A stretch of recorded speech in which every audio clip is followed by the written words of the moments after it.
মালিক বিন দিনার ওই সময় ওই যুবকদের লক্ষ্য করে বলে, বাবা তুমি আমাকে প্রশ্ন করেছো, এতে আমি কোনো দুঃখ পাই না বাবা, কিন্তু আমার সেই দিনের কথা মনে পড়ে গেছে, আমি কত খারাপ ছিলাম। আল্লাহ পাক আমাকে দয়া করে পরিবর্তন করেছে বাবা। কিভাবে হুজুর পরিবর্তন হলেন তাহলে কি একটু জানাবে?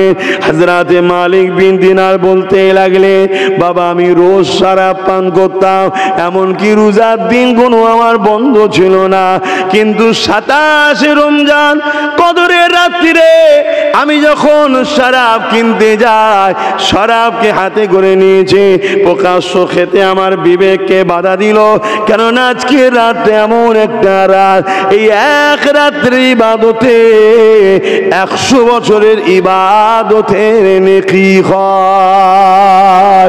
এই জন্য আমি মালিক ওই শরাবের বোতলটাকে কিছুতে জড়িয়ে নিয়ে ঘরে নিয়ে চলে এলাম, টেবিলের ওপরে রেখেছি, পাত্র আনছি ঢেলে খাবো, পাত্র নিয়েও চলে এসেছে, এমন সময় ঢালতে হব, বোতলটা ধরতে যাব, কিন্তু তার আগে মুহূর্তে আমার একটা ছোট্ট কন্যা সন্তান ছিল মহিলা, ওই কন্যা সন্তানটা লাপাতে লাপাতে খেলা করতে করতে টেবিলে এসে ধাক্কা দেয়, আর টেবিল থেকে বোতলটা পড়ে গিয়ে সেটা ভেঙে চুরমার হয়ে যায়, আর শরাব পান করা হয় না।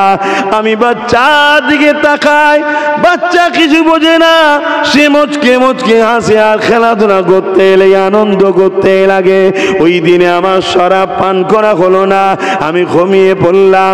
একটা বছর কেটে গেল, পরের বছর 27 রাত্রিরে আবার শরাব কিনে নিয়ে ঘরের মধ্যে নিয়ে এসে টেবিলে রেখে দিয়ে পাত্র এনে যে ঢালতে যাব, হঠাৎ করে আমার সেই কন্যার কথা মনে পড়ে যায়, যে কন্যাটা গত বছরে শরাবের বোতলে আঘাত দিয়ে শরাবটা ফেলে দিয়েছিল, টেবিলে আঘাত দিয়ে, আজকে কিন্তু সেই কন্যার বেঁচে নাই, সে ইন্তেকাল হয়ে গেছে।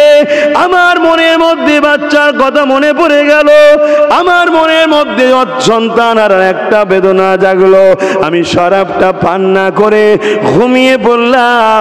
যখনই ঘুমিয়ে পড়েছি, খবের মধ্যে এক বিষধর বড় সাপ দেখতে পেলাম, যে সাপটা আমাকে তাড়া করে নিয়ে যাচ্ছে।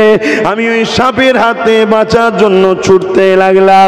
কিছুটা যাবার পরে একটা বয়স্ক বৃদ্ধা লোককে দেখতে পেলাম। আমি তাকে বলতে লাগলাম, ভাই আপনি আমাকে বাঁচান, এই সাপ আমাকে খেয়ে ফেলবে।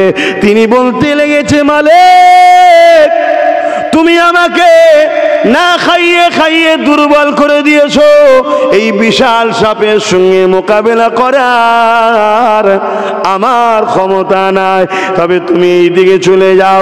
আমি সোজা ছুটে একটা পাহাড় দেখলাম, ওই পাহাড়ে উঠে দেখলাম পাহাড়ের নিচের দিকে বিশাল আগুন দাও দাও করে জ্বলছে। আমাকে একটা আওয়াজ এলো, ডান দিকে চলে যাও। আমি যখন ডান দিকে যেতে লাগলাম, কিছুটা যাওয়ার পরে বিশাল সুন্দর একটা বাগিচা দেখলাম। সেই বাগিচার একটা গেট রয়েছে, গেটের ভেতর থেকে দেখাচ্ছে যে হাজার হাজার শিশু শিশু বাচ্চারা ওই বাগিচার মধ্যে খেলা করছে। দরওয়ান দাঁড়িয়ে রয়েছে, বাগিচার গেটটা লাগানো রয়েছে। আমি গেটের গোড়ায় গিয়ে বললাম, আমাকে বাঁচান, গেটটা খোলেন, সাপ আমাকে খেয়ে ফেলবে। ওই দারোয়ানরা বলতে লাগলো, কেউ কি নাকে চেনো? এই সময় যখনই বলল, আমি দেখতে পেলাম আমার যে কন্যাটা মারা গিয়েছিল, ওই কন্যাটা বাগিচার মধ্যে রয়েছে। সে আগিয়ে এসে বলল, ইনি আমার আব্বা। গেটটা খুলে দিয়ে ডান হাত দিয়ে আমার হাত ধরে টানলো।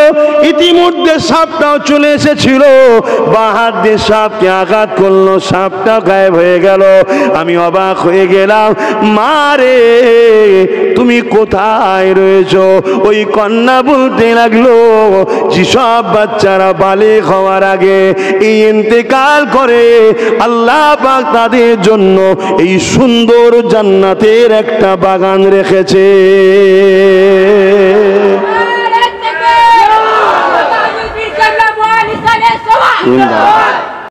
আল্লাহ পাক বললেন, মুসা রে তারা অন্য কেউ নয়, তারা হলো আমার পেয়ারা নবী নূর নবী মুহাম্মদ রাসূলুল্লাহর উম্মত উম্মতি। আল্লাহ ইয়া রাসূলুল্লাহ। আগের দুটো মুহাম্মদ সাল্লাল্লাহু আলাইহি ওয়াসাল্লাম, যাক ওই দুটো ঠিক আছে, আমারটা নয়। আমার নবীর উম্মতদের কথা আল্লাহ বললেন, তাহলে আমরাই তো সে উম্মত নাকি গো? হ্যাঁ, কত নিয়ামত করেছে আল্লাহ, কত ভালোবেসে আল্লাহ মুসা নবীর কাছে শোনাচ্ছে। হযরত নবী মুসা আলাইহিস সালাম জানতে চাইলেন, ও রব্বি আল্লাহ, বা যদি আপনি একটু আমাকে জানাতেন তারা কিভাবে আপনার সঙ্গে কথা বলবে, তারা কিভাবে আনলিমিটেড কথা বলবে, যেখানে খুশি সেখান থেকে কথা বলতে পারবে। আল্লাহ পাক, আমি আপনার সঙ্গে কথা বলছি, 70,000 নূরের পর্দা আপনারও আমার বীজখানে রয়েছে, সেখানে কোনো পর্দা থাকবে না, পর্দা হাটিয়ে দেওয়া হবে, একেবারে ডাইরেক্ট কথা হবে। আল্লাহ পাক যদি এই বিষয়টা একটু খুলে বলেন। আল্লাহ পাক জানালেন, ও নবী মুসা রে, আমার দোস্ত পেয়ারা নবী নূর নবীর উম্মত উম্মতেরা যখন নামাজে দাঁড়িয়ে যায়, আমি আল্লাহ পাক আমার জন্য তখন আমি 70,000 পর্দাকে সরিয়ে দিই, এবং তারা যখন কোরআন তেলাওয়াত করে, ওটা হলো কালামুল্লাহ, আমার কথা, আমি আল্লাহ আমার সঙ্গে কথা হয়। যতক্ষণ তারা নামাজে দাঁড়িয়ে দাঁড়িয়ে কোরআন তেলাওয়াত করবে, আমি আল্লাহ আমার সঙ্গে তারা কথা বলতে থাকবে। এ নওজওয়ানেরা, আল্লাহ নবী জানিয়ে দিলেন, আমার উম্মত উম্মতিরা, যখন তোমরা নামাজে দাঁড়িয়ে যাবে, মনে রেখে দিও তোমরা আল্লাহকে দেখতে পাচ্ছ। যদি আল্লাহকে দেখতে নাও পাও, মনে রেখে দিও তোমাদের আল্লাহ তোমাকে দেখছে। যখন তোমরা সিজদা দেবে, তোমাদের কপালটা মাটির উপরে পড়লে মাটিতে পড়ে, তোমরা দেখছো মখমলে পড়ে, তোমরা দেখছো মার্বেলে পড়ে। আমি মুহাম্মদ রাসূলুল্লাহ জানিয়ে দিই, আর মুমিন মুমিনারা যখন সিজদা দেয়, তাদের কপালটা আমি আল্লাহ, আমার রাসূল জানাচ্ছেন, আমার আল্লাহর কুদরতি কদমে পড়ে যায়।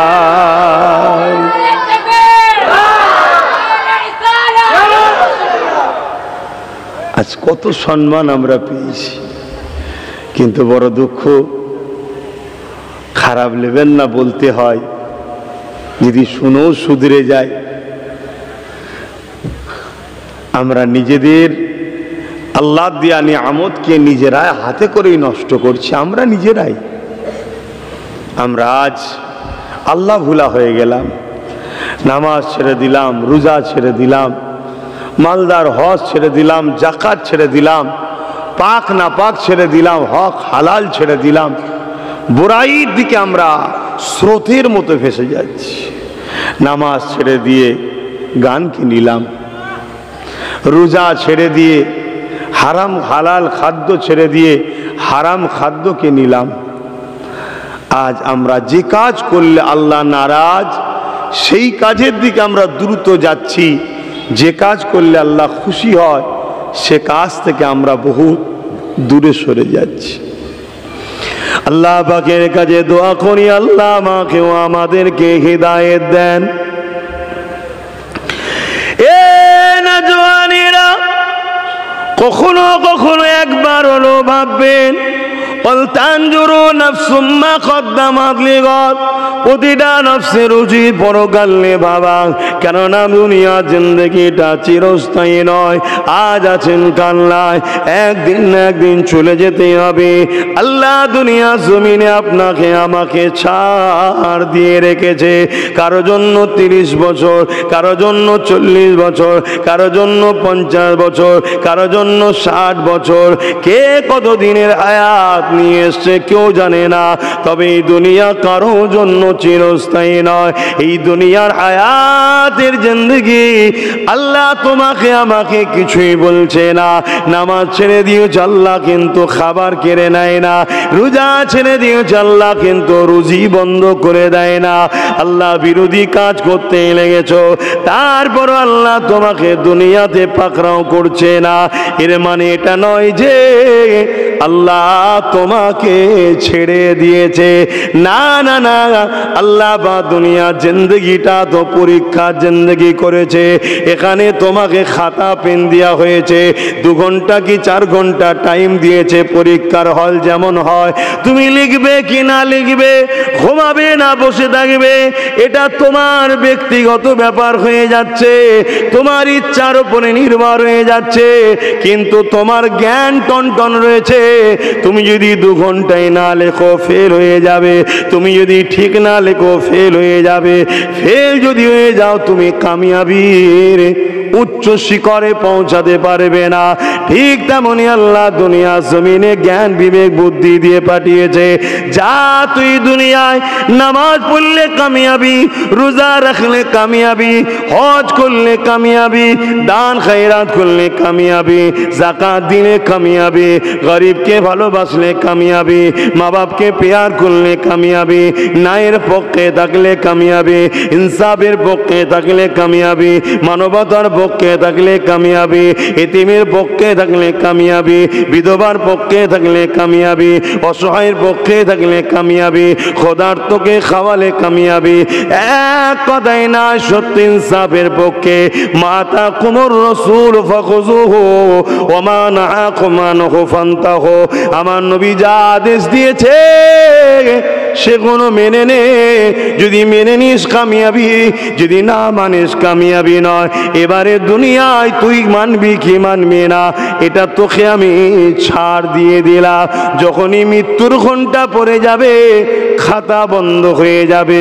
দুনিয়ায় খাতায় না লিখলে ফেল হবে, পরের বছর আবার সুযোগ পাবি, কিন্তু মনে রাখবি খাতা কখনো পাবি না। সম্মান ফেকা ওখরা ফাইজা হুম কিয়ামুন ইয়ানজিরুন। ময়দানে মাশরে যেদিন উঠানো হবে সেই দিন তোর হাতে খামনামা দেওয়া হবে। যদি ভালো রেজাল্ট হয় ডান হাতে দেওয়া হবে, খারাপ রেজাল্ট হয় বুক থেকে হাত ঢুকিয়ে পিছন দিয়ে বার করে তোর বাম হাতে খাতা দেওয়া হবে। সেই দিন যারা ভালো রেজাল্ট করবে অর্থাৎ নবীর হায় হ্যাঁ নবীর নাই না বলবে, ওই দিনে তারা আস্তে আস্তে আল্লাহর জান্নাতে চলে যাবে। আরো জোরে বলুন সুবহান।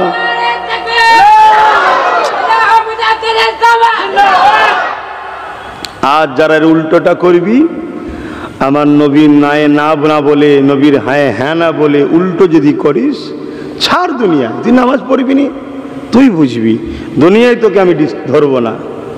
রোজা রাখবি না, ধরবো না। হজ করবি না, ধরবো না। কিন্তু হ্যাঁ, যাদেরকে আল্লাহ খুব ভালোবাসে, হয়তো কোনো কারণে বান্দা ভুল দিকে চলে গেছে, আল্লাহ তাকে সতর্ক করার জন্য একটু টাচ দেয়, হালকা লাড়িয়ে দেয়। ওটা ধরা বলে না, যেটাকে আমরা গজব বলি, যে আল্লাহর গজবে পড়ে গেছে। আল্লাহর গজব কি জিনিস? আল্লাহ গজব দেয় না, একটু শুধু টাচ দেয়, ধরিয়ে দেয়, যাতে করে বান্দা তার ভুলটা বুঝে তওবা করে শুধরে যায়। কিন্তু কিছু লোক আছে টাচ পাওয়ার পরও এত গাফিল, এত উদাসীন, তারা বুঝতেই পারে না পাপ আর পাপ করেই যাচ্ছে, ভুল করেই যাচ্ছে। তারা কিন্তু পরকালে জাহান্নামে যাবে। আবার এই যে জান্নাত জাহান্নামের কথা বলা হয়, এতেও আবার সমাজে অনেক আপত্তি আজকাল শুরু হয়েছে, তাই তো নাকি গো? উলামারা বলছে, উলামারা, আমি জানি না তারা কেমন উলামা, সাজা উলামা আর না হাকিকাতে উলামা আমি জানি না, কিন্তু সমাজ তো বলছে উলামা। তারা বলছে কে জান্নাতি কে জাহান্নামী সব বিষয়ে বলা যাবে না, আল্লাহ জানে। অ্যাকচুয়ালি এই জান্নাত জাহান্নামের বিষয়টা সর্বপ্রথম উত্তরপ্রদেশের সরকার বলেছিল। আপনারা খবর রাখেন কি জানি না, উত্তরপ্রদেশের সরকার বলেছিল জান্নাত জাহান্নাম বলে কিছু নেই। শুনছেন তো নাকি? সেইটাকে ঘুরিয়েই আজকালকার বলা হচ্ছে কে জান্নাতি কে জাহান্নামী, তার মানে নেই, সব বলা যাবে না, এটাই মূলত লক্ষ্য। আপনারা কি বলছেন? আল্লাহ কোরআনে জানিয়েছে না জানায়নি? নবীর হাদিসে আছে না নাই? বাস। সারাদিন জীবনটা সুদ খেয়ে কাটাবে, সারা জীবনটা অন্যায় করে কাটাবে, সারা জীবনটা দিনের বিরুদ্ধে কাটাবে, সারা জীবনটা রাসূলুল্লাহর গোস্তাখির সঙ্গে কাটাবে, সারা জীবনটা ওলি আল্লাহদের বিদ্বেষী হয়ে কাটাবে। মনে রাখবেন, এদের জন্যই তো আল্লাহ জাহান্নাম রেখে দিয়েছে। কেননা হাদিসে কুরসির মধ্যে আল্লাহ জানায়, যারা আমার পেয়ারা বন্ধু ওলিদের সঙ্গে দুশ্মনী রাখবে, বুগজ রাখবে, আমি আল্লাহ কিয়ামতের দিনে তাদের সঙ্গে যুদ্ধ করব, তারা যেন তৈরি হয়ে আসে। আল্লাহ কি জান্নাতীদের সঙ্গে যুদ্ধ করবে মনে হয়?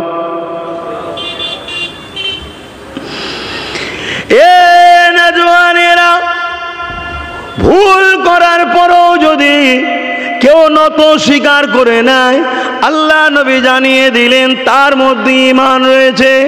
সাহাবা হুজুররা বসে রয়েছেন, আল্লাহ নবী ঈমানের কথা বলতে লেগেছে। ওই সময় সাহাবা হুজুররা বলতে লাগলেন, ইয়া রাসূলুল্লাহ, হাবিবাল্লাহ, ঈমান আছে না নাই বুঝবো কি করে? আল্লাহ নবী জানিয়ে দিলেন, কোনো একটা ব্যক্তি অন্যায় কাজ করতে লেগেছে, তাকে কেউ যদি বলে বা তার কানে যদি খবরটা আসে এই কাজটা তুমি অন্যায় করছো, সে যদি ওই কথাটা শোনার পরে যদি অনুতপ্ত হয়, নিজে থেকে যদি অনুশোচন হয়, না আমি এটা সত্যি অন্যায় করে ফেলেছে, এই অনুতপ্ত যার মধ্যে আছে সে যদি গুনাহগার হয় কিন্তু সে বেঈমান নয়। এই অনুশোচন যতক্ষণ থাকবে, এই অনুতপ্ত যতক্ষণ থাকবে, এর মানে হলো তার মধ্যে ঈমান এখনো বাকি আছে। আর শোনার পরে যদি বলে সব রাখতো, সব রাখতো, শুনছেন তো, তাহলে ভুল মানুষের হয়ে যায়। আল্লাহ চাই বান্দা তুই ভুল করে সিনাজুরি করিস না, যেটা প্রবাদ বাক্য আমাদের আছে, যে ভাষাটা বললে আপনারা বুঝবেন। তুই ভুল করে ফেলেছিস বান্দা, তুই নত হ, তুই হিকায়তি করিসনি, গাইজুয়ারি দেখাসনি, তুই নত হ, অনুতপ্ত হ। মানুষের কাছে তোকে হতে বলছি না, কমসে কম আমি আল্লাহ আমার কাছে হ, আমার কাছে হ।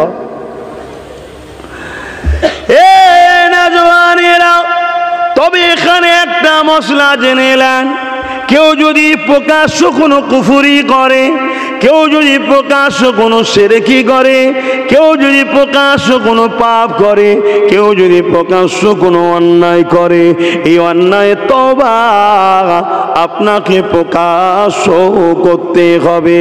আপনি প্রকাশ্য কুফরি করলে, আপনি প্রকাশ্য কুফরি বক্তব্য দিলে, আপনি প্রকাশ্য শিরকের কাজের সঙ্গে জড়ালে, আপনি প্রকাশ্য শিরকি কথা বললে, এর তওবা আপনাকে প্রকাশ্যই করতে হবে।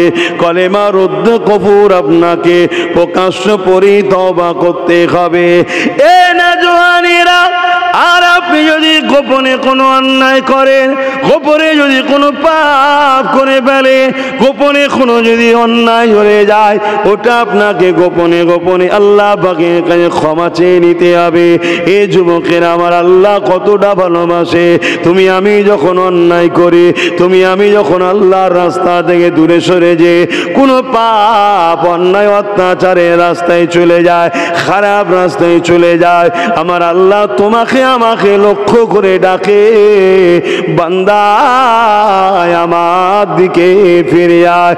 ওরে আমার বান্দারে, জমিন আমার, আসমান আমার, চাঁদ আমার, সূর্য আমার, আমি আল্লাহ তোকে আশরাফুল মখলুকাত বানালাম, আমি আল্লাহ তোকে মানুষ বানালাম, আমি আল্লাহ তোকে উম্মতে মুহাম্মাদি বানালাম, আমি আল্লাহ তোকে আসমানি শ্রেষ্ঠ গ্রন্থ কোরআন দিলাম, আমি আল্লাহ তোকে বাপ দিলাম, মা দিলাম, আমি আল্লাহ তোকে দুটো চোখ দিলাম, দুটো কান দিলাম, আমি আল্লাহ দুটো পা দিলাম। ওরে আমার বান্দা রে, আমি আল্লাহ তোকে জবানে কথা দিলাম। এই কথা নিয়ে বান্দা রে তুই একে অপরকে মনের দুঃখের কথা ভাব প্রকাশ করতে পারছে, প্রয়োজনের কথা বলতে পারছে। এ আমার বান্দা বান্দি, কিন্তু আবার তুই আমার দিয়া পা দিয়ে হারাম রাস্তায় কেন যাচ্ছে, অন্যায় দিকে কেন যাচ্ছে? বান্দারে যাস না, আয় ফিরে আয়, তওবা কর। এইভাবে আল্লাহ ডাকতে ডাকে ফেরেশতারা দেখে বলে, ও রাব্বি আল্লাহ পাক, আপনার জন্য তো আমরা রয়েছি, আপনার তাসবিহ পড়ি, আপনার উপাসনা করি, কেন আপনি ওদেরকে ডাকছেন? ওরা তো আপনার কথা শুনছে না। আমার আল্লাহ উত্তরে জবাব দেয়, ফেরেশতারে আমি আমার বান্দা বান্দিকে বড়ই ভালোবাসি। আরো জোরে বলুন সুবহান। সুবহানাল্লাহ বলতেও কি আমাদের কষ্ট হয়? হ্যাঁ, যিনি এত ভালোবাসে। সিস্টেমটা উল্টো হয়ে গেছে। মুরিদের উচিত পীরকে ভালোবাসে, এখন মুরিদ ভালোবাসে না, পীর ভালোবাসে। উম্মতের উচিত নবীকে ভালোবাসা, উম্মত ভালোবাসে না, নবী ভালোবাসছে। বান্দার উচিত আল্লাহকে ভালোবাসা, বান্দা ভালোবাসে না, আল্লাহ ভালোবাসছে। সিস্টেম উল্টো হয়ে গেছে। এটা আমাদেরই ক্ষতি তো নাকি? জি, মুরিদ যদি মনে করে যে ধর পীরকে ভালোবাসবো না, পীর আমায় ভালোবাসবে, এটা মুরিদের জন্য লাভ না লস? উম্মত যদি মনে করে নবীকে আমি কেন ভালোবাসবো, নবী আমাকে ভালোবাসবে, এটা উম্মতের জন্য লাভ না লস?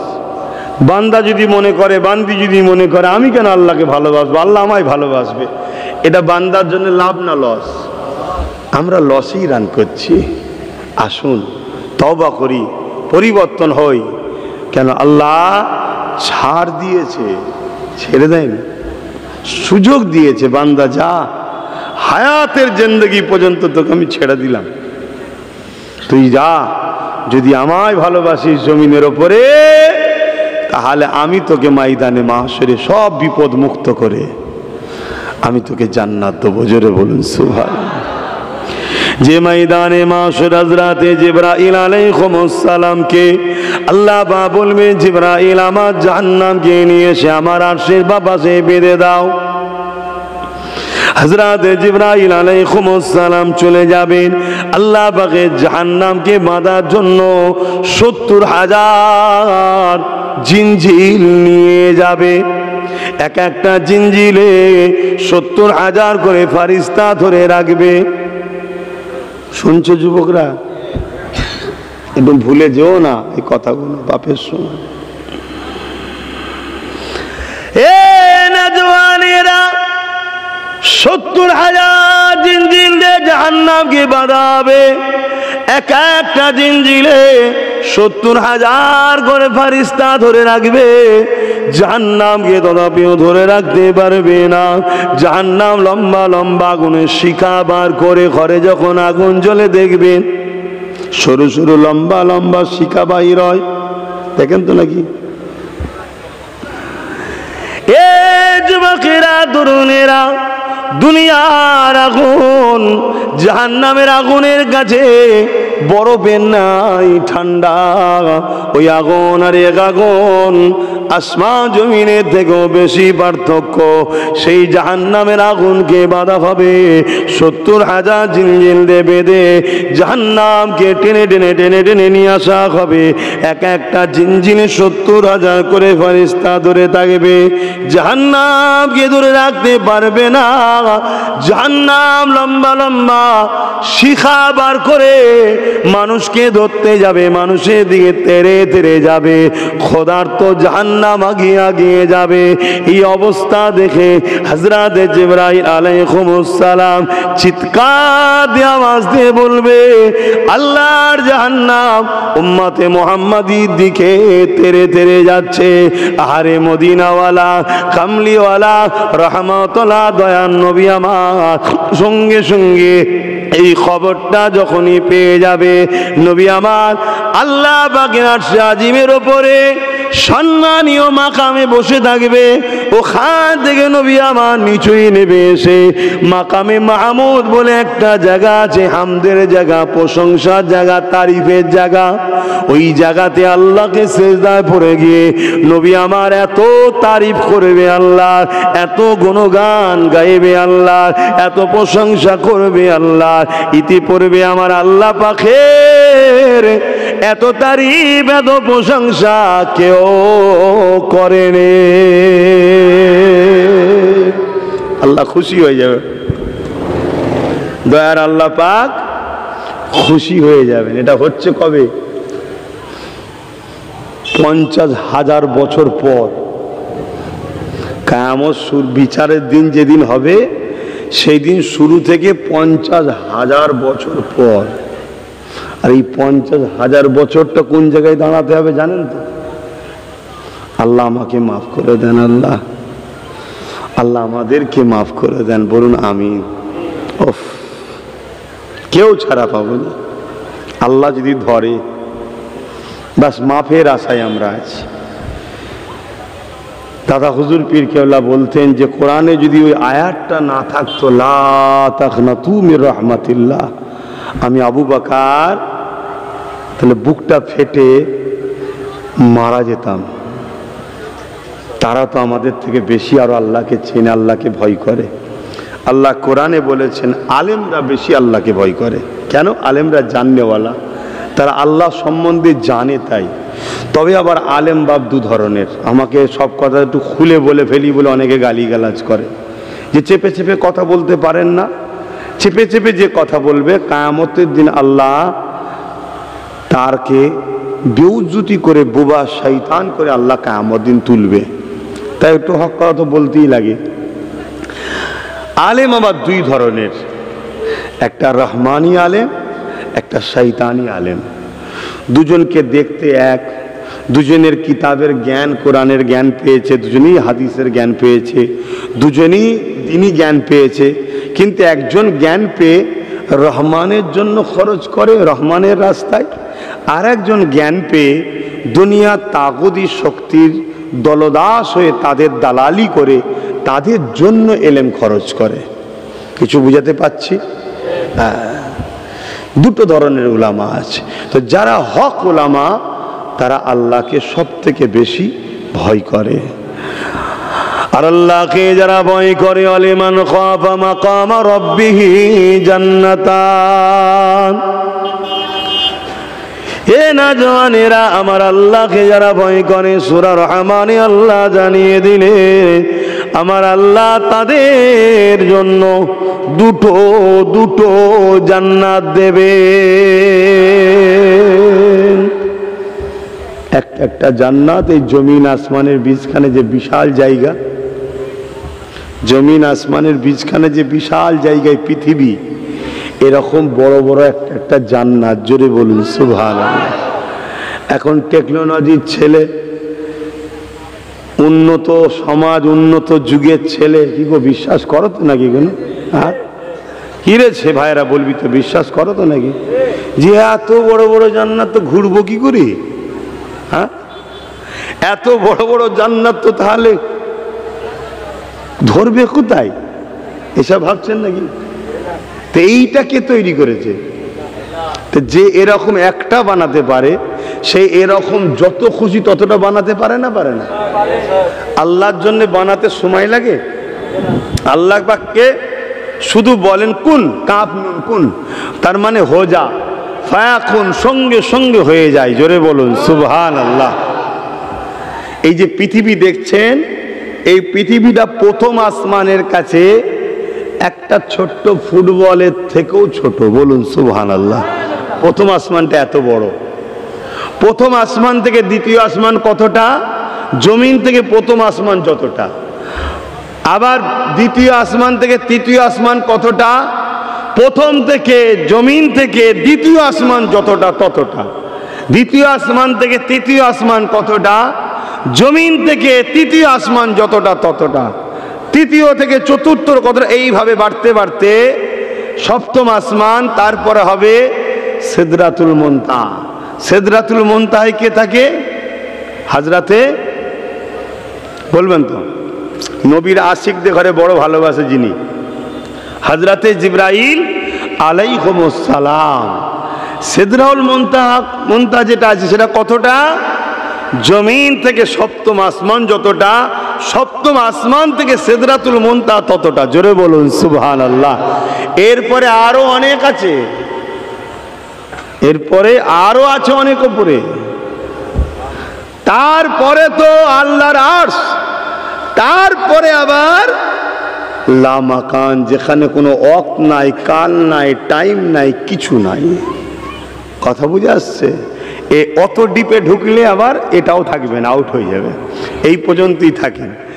তো সেই জায়গায় আমার আল্লাহ পাক এই পৃথিবীর ন্যায় কয়েক লক্ষ কোটি মিলিয়ন গ্যালাক্সি তৈরি করে রেখেছেন। জোরে বলুন সুবহানাল্লাহ। যারা আল্লাহকে ভয় করে আল্লাহ তাদেরকে দুটো দুটো জান্নাত দেবে। একটা একটা জান্নাত জমিন আসমানের এই ফাঁকা যে জায়গা বিশাল, এই বিশাল বিশাল জান্নাত। হযরতে জিবরাইল আলাইহিস সালাম আল্লাহকে বলেছিলেন, ও রব্বি আল্লাহ, আপনার জান্নাত তো ঘুরতে গেলাম, ঘুরে দেখলাম বিশাল জান্নাত। এই বিশাল জান্নাত গুলো আপনার বান্দা বান্দীরা কি করে ঘুরবে? বিশাল জান্নাত তো কি করে ঘুরবে এত বড় জায়গা? আল্লাহ পাক বলেছিলেন, ও হযরতে জিবরাইল, দুনিয়া জমিনে চলে যান, গিয়ে মদিনা নববী শরীফে বেরোবেন, দাঁড়াবেন গেটের গোড়ায়, বাবে জিবরাইলে দাঁড়াবেন। সবাই যখন মদিনা নববী শরীফ থেকে বেরিয়ে যাবে, শুধু শেষে এক ব্যক্তি বেরোবে, এমন করে দাঁড়িয়ে, চুলগুলো পাকা পাকা রয়েছে। তিনাকে জিজ্ঞাসা করবেন সালাম দিয়ে, যে এই মুহূর্তে জিবরাইল আলাইহিস সালাম কোথায়? এ জিবরাইল, আমার বান্দা বান্দি আমার এই বিশাল জান্নাতে কি করে ঘুরবে? এর জবাব আমি পরে দিচ্ছি। জিবরাইল আলাইহিস সালাম চলে এলেন, মানুষের দৌড়াদৌড়ে এমন করে মদিনার দরবারে দাঁড়িয়ে আছে। একের পর এক নামাজিরা বাহির হয়ে গেল, শতশেষে বেরোলেন হযরত আবু বকর সিদ্দিক রাদিয়াল্লাহু তাআলা। তিনাকে জিজ্ঞাসা করা হলো সালাম দিয়ে, এ হযরত আবু বকর সিদ্দিক, আপনি কি বলতে পারেন এই মুহূর্তে জিবরাইল সাল্লাম কোথায়? হযরত আবু বকর সিদ্দিক চোখটা একবার বন্ধ করলেন, আবার খুললেন, সঙ্গে সঙ্গে বলতে লাগলেন, এ জিবরাইল, অন্য কোন জায়গায় এখন নাই, আমার সামনে যিনি দাঁড়িয়ে আছেন আপনি হলেন জিবরাইল।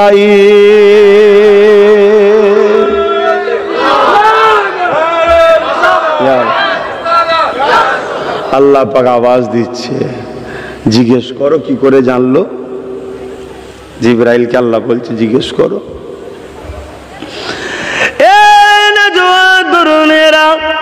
হযরত আবু বকর সিদ্দিক জিজ্ঞাসা করলেন, কি করে আপনি বুঝতে পারলেন আমি জিবরাইল? হযরত আবু বকর সিদ্দিক বলতে লাগলেন, যখনই আপনি প্রশ্ন করলেন, আমি প্রথমে আপনার সিদরাতুল মুনতাহা যেখানে জিবরাইল থাকে ওই জায়গাকে দেখলাম, নেই। সমস্ত জান্নাত গুলো ঘুরে দেখলাম, নেই। জমিন গুলো ঘুরে দেখলাম, নেই। সাততম জমিনের নিচেও পর্যন্ত দেখলাম, নেই। দুনিয়া ঘুরে কোনো জায়গায় যখন দেখতে পেলাম না, তখন আমার মনের মধ্যে উদিত হলো সামনে যিনি কে। তখন আপনার দিকে যখন কলবের চোখ দিয়ে যখন দেখলাম একে চন্দ্র দুয়ে পক্ষ তিনে নেত্র, ওই সময় আল্লাহ আমাকে দেখিয়ে দিলেন আপনি হলেন জিবরাইল। আমার আল্লাহ আওয়াজ দিয়ে বলে দিলেন, এ জিবরাইল রে, আমার যে বান্দা কোন জমিনে থেকে এক মুহূর্তের মধ্যে সিদরাতুল মুনতাহার খোঁজ নেয়, এক মুহূর্তের মধ্যে কুল কায়নাত এবং জমিন সাততম খোঁজ নিয়ে নেয়, আমি আল্লাহ যাদেরকে জান্নাতি করব এক মুহূর্তে জান্নাতের ইমাতা থেকে উমাতায় যাবার পর্যন্ত ক্ষমতা আল্লাহ দিয়ে দেব। আরো জোরে বলুন সুবহান।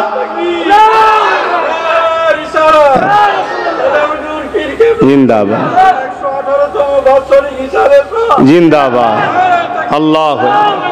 এই যে আমরা চোখে দেখি, আমরা এই যে দেখি, আমি আপনাকে দেখছি, আপনি আমাকে দেখছেন, আপনার চোখ থেকে বিজ্ঞান বলছে একটা নূর আলো বেরোয়, যেটা চোখে খালি চোখে দেখা যায় না, ওইটা বেরিয়ে আমাকে এসে টাচ করে, করে আবার ফিরে গিয়ে আপনার ব্রেনে সিগন্যাল দেয়, দিয়ে আমার নকশাটা দেখিয়ে বলে এটা হলো আমাদের চীনা পরিচিত লোক আব্বাস সিদ্দিকী। আর চীনা পরিচিত না যদি হয়, আমি কেমন দেখতে না দেখতে কি আমি সবটা কিন্তু ব্রেনকে সিগন্যাল দেয়। তো এক মুহূর্তে আমি আসমানের দিকে তাকালাম, তাকিয়ে ব্রেন চোখ থেকে একটা রশ্মি জ্যোতি লাইট বেরিয়ে গিয়ে আকাশে আঘাত করলো, করে বলল আকাশের ওই জায়গাটা বড় মেঘলা আছে, বাকি আকাশ ফ্রেশ আছে, এসে ব্রেনকে সিগন্যাল দিচ্ছে, ওখানে টাচ করে এসে যে আল্লাহ চোখ থেকে একটা লাইট একটা রশ্মি বার করে এক মুহূর্তে চোখের পলক ফেলার আগে যায়, টাচ করে ফিরে এসে ব্রেনে সিগন্যাল দেয়, তা আমরা বুঝতে পারি ওটা মেঘলাই কালার। তো সেই আল্লাহ জান্নাতীদের ঘরে জান্নাতে ঘোরার ক্ষমতা দিতে পারে না? পারে না? আওয়াজ হলো না ঠিক? হ্যাঁ, যারা জান্নাত যাবে না তারা নাও মানতে পারে, আমরা ইনশাল্লাহ যাব, আমরা মানি। বলেন না ইনশাল্লাহ? আল্লাহ বলেছেন কেউ যদি আমার উপরে, আমার রহমতের উপরে ভরসা করে, আমি তাকে নিরাশ করি না।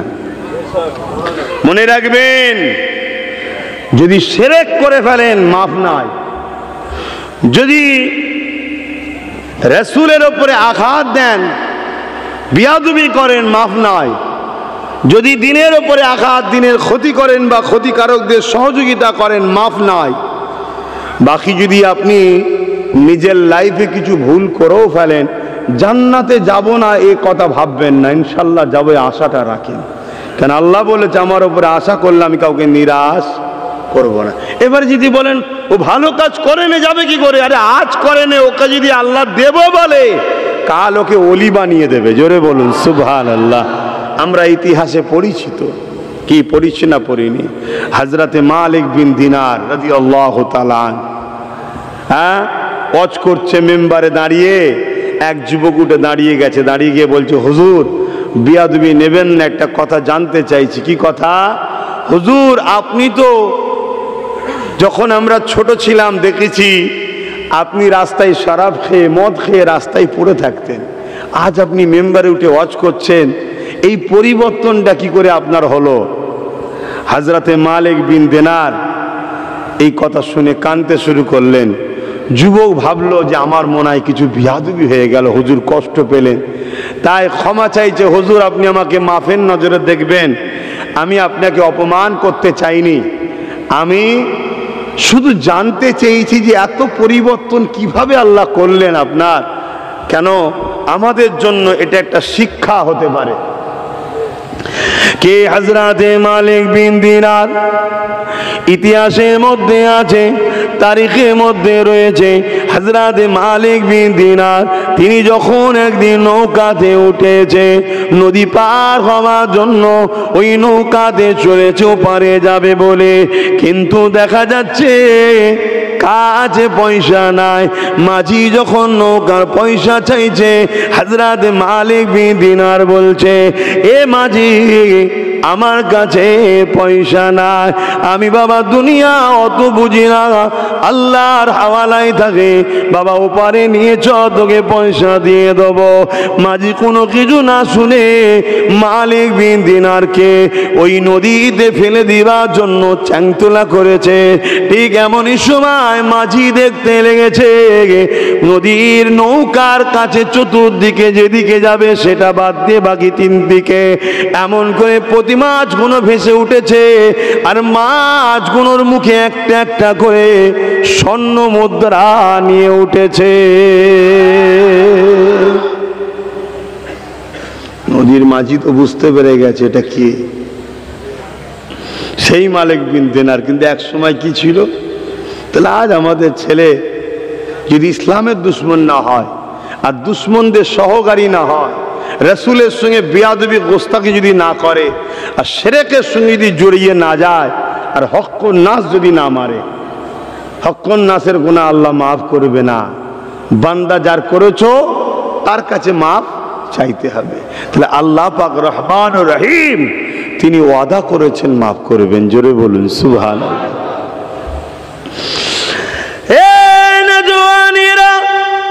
হযরত মালিক বিন দিনার ওই সময় ওই যুবকদের লক্ষ্য করে বলে, বাবা তুমি আমাকে প্রশ্ন করেছো, এতে আমি কোনো দুঃখ পাই না বাবা, কিন্তু আমার সেই দিনের কথা মনে পড়ে গেছে, আমি কত খারাপ ছিলাম। আল্লাহ পাক আমাকে দয়া করে পরিবর্তন করেছে বাবা। কিভাবে হুজুর পরিবর্তন হলেন তাহলে কি একটু জানাবে? হযরত মালিক বিন দিনার বলতে লাগলে, বাবা আমি রোজ শরাব পান করতাম, এমনকি রোজার দিন কোনো আমার বন্ধ ছিল না, কিন্তু 27 রমজান কদরের রাত্রিরে আমি যখন শরাব কিনতে যাই, শরাবকে হাতে করে নিয়েছি, প্রকাশ্য খেতে আমার বিবেককে বাধা দিল। কেননা আজকে রাত এমন একটা রাত, এই এক রাত্রি ইবাদতে 100 বছরের ইবাদতের নেকি হয়। এই জন্য আমি মালিক ওই শরাবের বোতলটাকে কিছুতে জড়িয়ে নিয়ে ঘরে নিয়ে চলে এলাম। টেবিলের ওপরে রেখেছি, পাত্র আনছি ঢেলে খাবো, পাত্র নিয়েও চলে এসেছে। এমন সময় ঢালতে হব, বোতলটা ধরতে যাব, কিন্তু তার আগে মুহূর্তে আমার একটা ছোট্ট কন্যা সন্তান ছিল, মহিলা। ওই কন্যা সন্তানটা লাপাতে লাপাতে খেলা করতে করতে টেবিলে এসে ধাক্কা দেয়, আর টেবিল থেকে বোতলটা পড়ে গিয়ে সেটা ভেঙে চুরমার হয়ে যায়, আর শরাব পান করা হয় না। আমি বাচ্চার দিকে তাকাই, বাচ্চা কিছু বোঝে না, সে মুচকে মুচকে হাসে আর খেলাধুলা করতে লাগে, আনন্দ করতে লাগে। ওই দিনে আমার শরাব পান করা হলো না, আমি ঘুমিয়ে পড়লাম।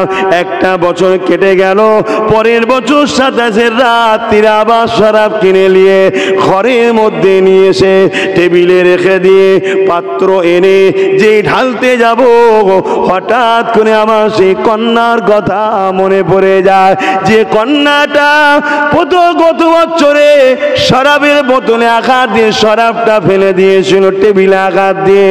আজকে কিন্তু সেই কন্যার বেঁচে নাই, সে ইন্তেকাল হয়ে গেছে। আমার মনের মধ্যে বাচ্চার কথা মনে পড়ে গেল, আমার মনের মধ্যে সন্তান আর একটা বেদনা জাগলো।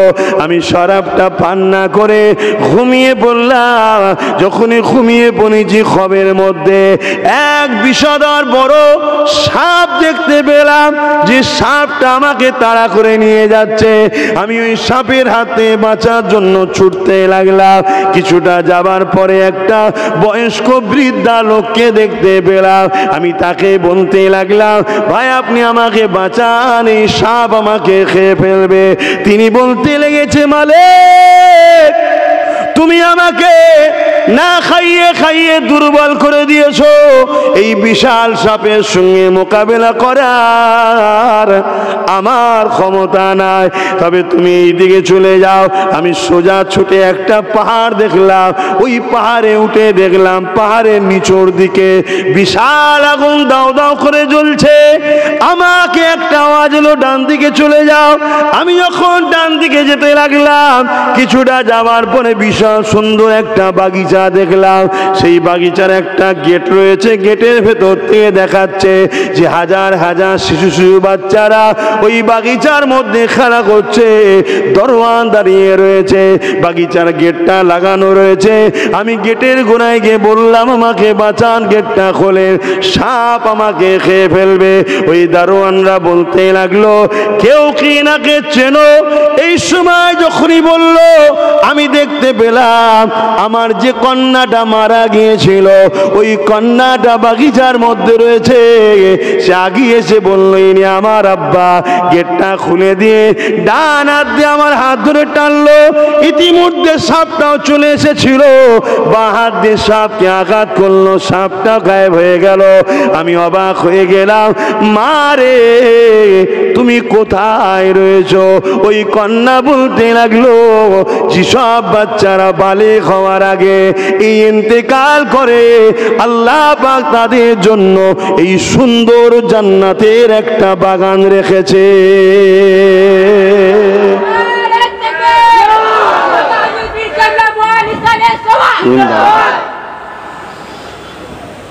এবারে বলতে লেগেছে, মা অত বিশাল সাপকে তুমি বাঁ হাত দিয়ে টাচ করে সরিয়ে দিলে? কন্যা বলতে লেগেছে, আব্বা আপনার যে রাস্তায় বুড়ো বয়স্কর সঙ্গে দেখা হয়েছিল ওটা কে জানেন? এই সাপটাকে জানেন? আর যে আগুনটা দেখছেন ওটা কে জানেন? আমি বললাম, না মা জানি না। ওই কন্যা বলতে লাগলো, আব্বা রাস্তায় যে বয়স্ক মুরব্বিটাকে দেখেছেন ওটা হলো আপনার জান, রূহ, আত্মা। সে আপনাকে বলেছে, এ মালিক তুমি আমাকে খেতে দাও না, আমি ক্ষুধার্ত, রোগা, দুর্বল হয়ে গেছে। অর্থাৎ আপনি রুহের খোরাক না দিয়ে আপনি নফসের খোরাক দিয়েছেন। ওই সাপটা হলো আপনার নফস, যে নফস আপনাকে গানে নিয়ে গেছে। আপনি গেছেন ফাংশনে, যাত্রায়, শরাবে, জুয়াতে, নামাজ নাই, রোজা নাই। এ যুবক তুমি আমি তোমার আমার নফসের তাবেদারি করে নফসকে হারাম খাদ্য খাইয়ে ওই বিশাল সাপ বানাচ্ছে। মনে রাখো, ওই মহিলা কন্যা সন্তান বলতে লেগেছে, আব্বা ওই নফস আপনাকে এত শক্তিশালী হয়ে গেছে যে আপনাকে তাড়িয়ে তাড়িয়ে জাহান্নামের দিকে নিয়ে যাচ্ছিল। ওই যে পাহাড়ের নিচে আগুন রয়েছে ওটা হলো আপনার জাহান্নাম, ওখানে নিয়ে যাচ্ছিল। আর বয়স্ক মানুষ যেটা দেখলে ওটা হলো আপনার আত্মার যে বড় দুর্বল, যাকে আপনি নামাজ দেন না, রোজা দেন না, হজ দেন না, হালাল খাদ্য দেন না, মানুষের সেবা দেন না, রুজমন করে দান খায়রাত দেন না, এক কথা ভালো কাজ আপনি করেন না। ওই জন্য সে দুর্বল হয়ে গেছে, আপনার বিপদে দাঁড়াতে পারেনি। এই সময় আমার ঘুমটা ভেঙে যায়। এ বাবা যুবক রে, আমি তওবা করে পরিবর্তন হয়ে গেছি। আল্লাহ পাক আমাকে এত পরিবর্তন দিয়েছে, শুকর আলহামদুলিল্লাহ। আজ এখানে দাঁড়িয়ে তোমাদেরকে দিনের কথা শোনাচ্ছে।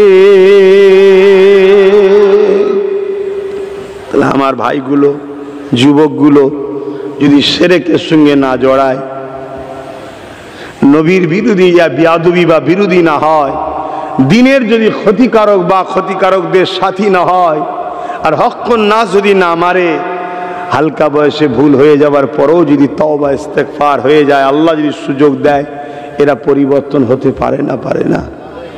কিন্তু মনে রাখবে, সব থেকে বড় অন্যায়, সব থেকে বড় জুলুম শিরক, আর রাসূলের সামনে বিয়াদবি করা, দিনের দুশ্মনী করা।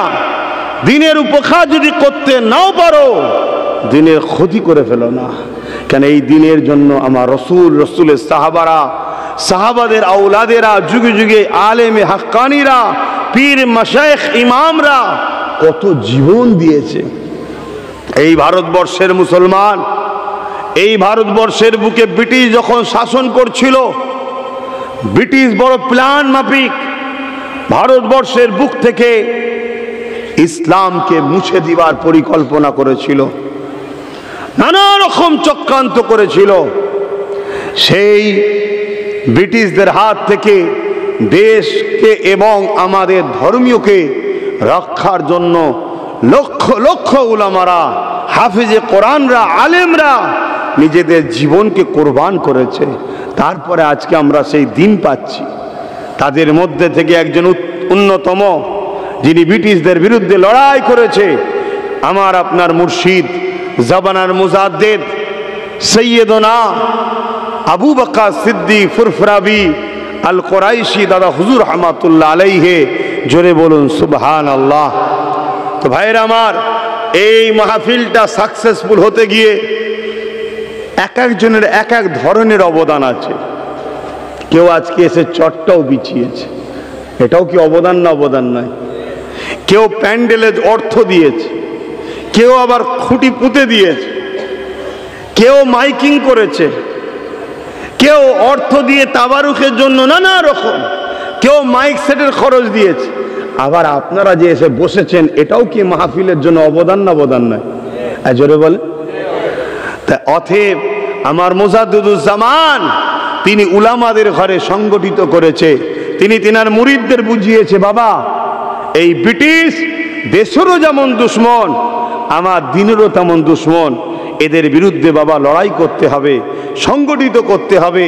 এবং বিভিন্ন জায়গায় বক্তব্যের মাধ্যমে তিনি ব্রিটিশ হুকুমতের বিরোধী করেছে।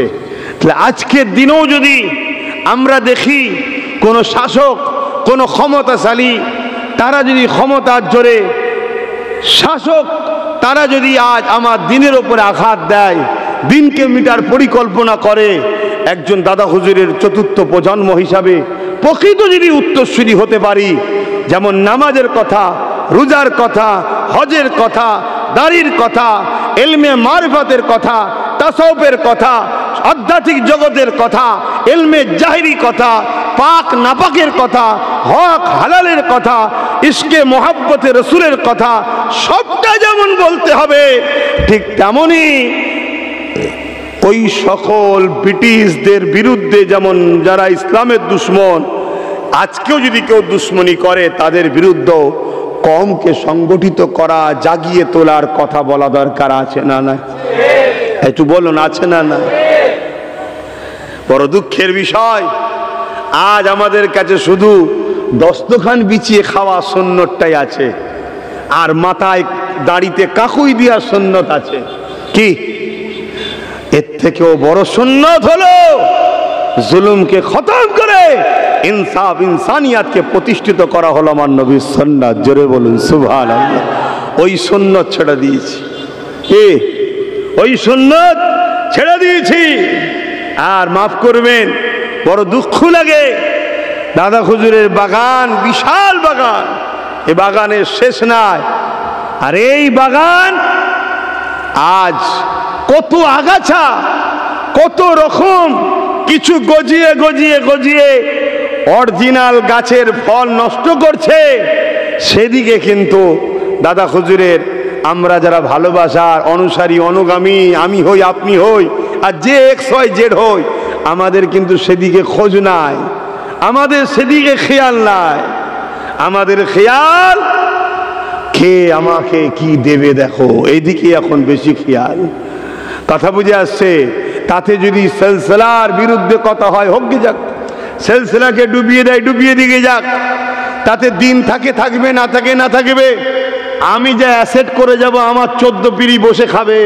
আরে 14 পিড়ি নয়, একটা ফুসকুড়ি হবে, ফুসকুড়ি তোকে ভিখারি বানিয়ে দেবে। পারে না, পারে না? একটা আওয়াজ দিচ্ছেন না কেন? আমি কিছু ভুল বলছি? বলুন, যদি ভুল হয় বলুন। বড় আফসোস, বড় দুঃখ, আমার রসুল কত কষ্ট করছে এই দিনের জন্য।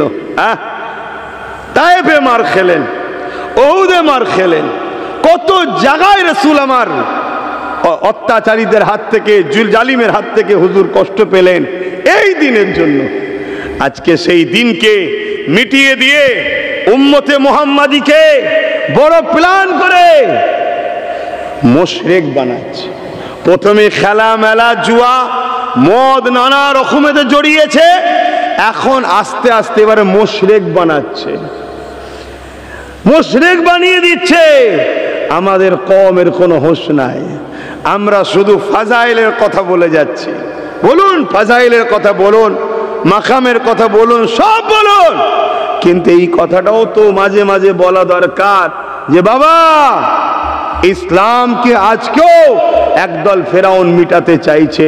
কেউ আইন তৈরি করে মিটাতে চাইছে, কেউ আইনকে লাগু করতে এলে কেউ না প্রতিরোধ করে, প্রতিরোধকারীদের বিরোধী করে আইন যারা করে মসজিদকে মিটাবে তাদের সহযোগিতা করতে চাইছে।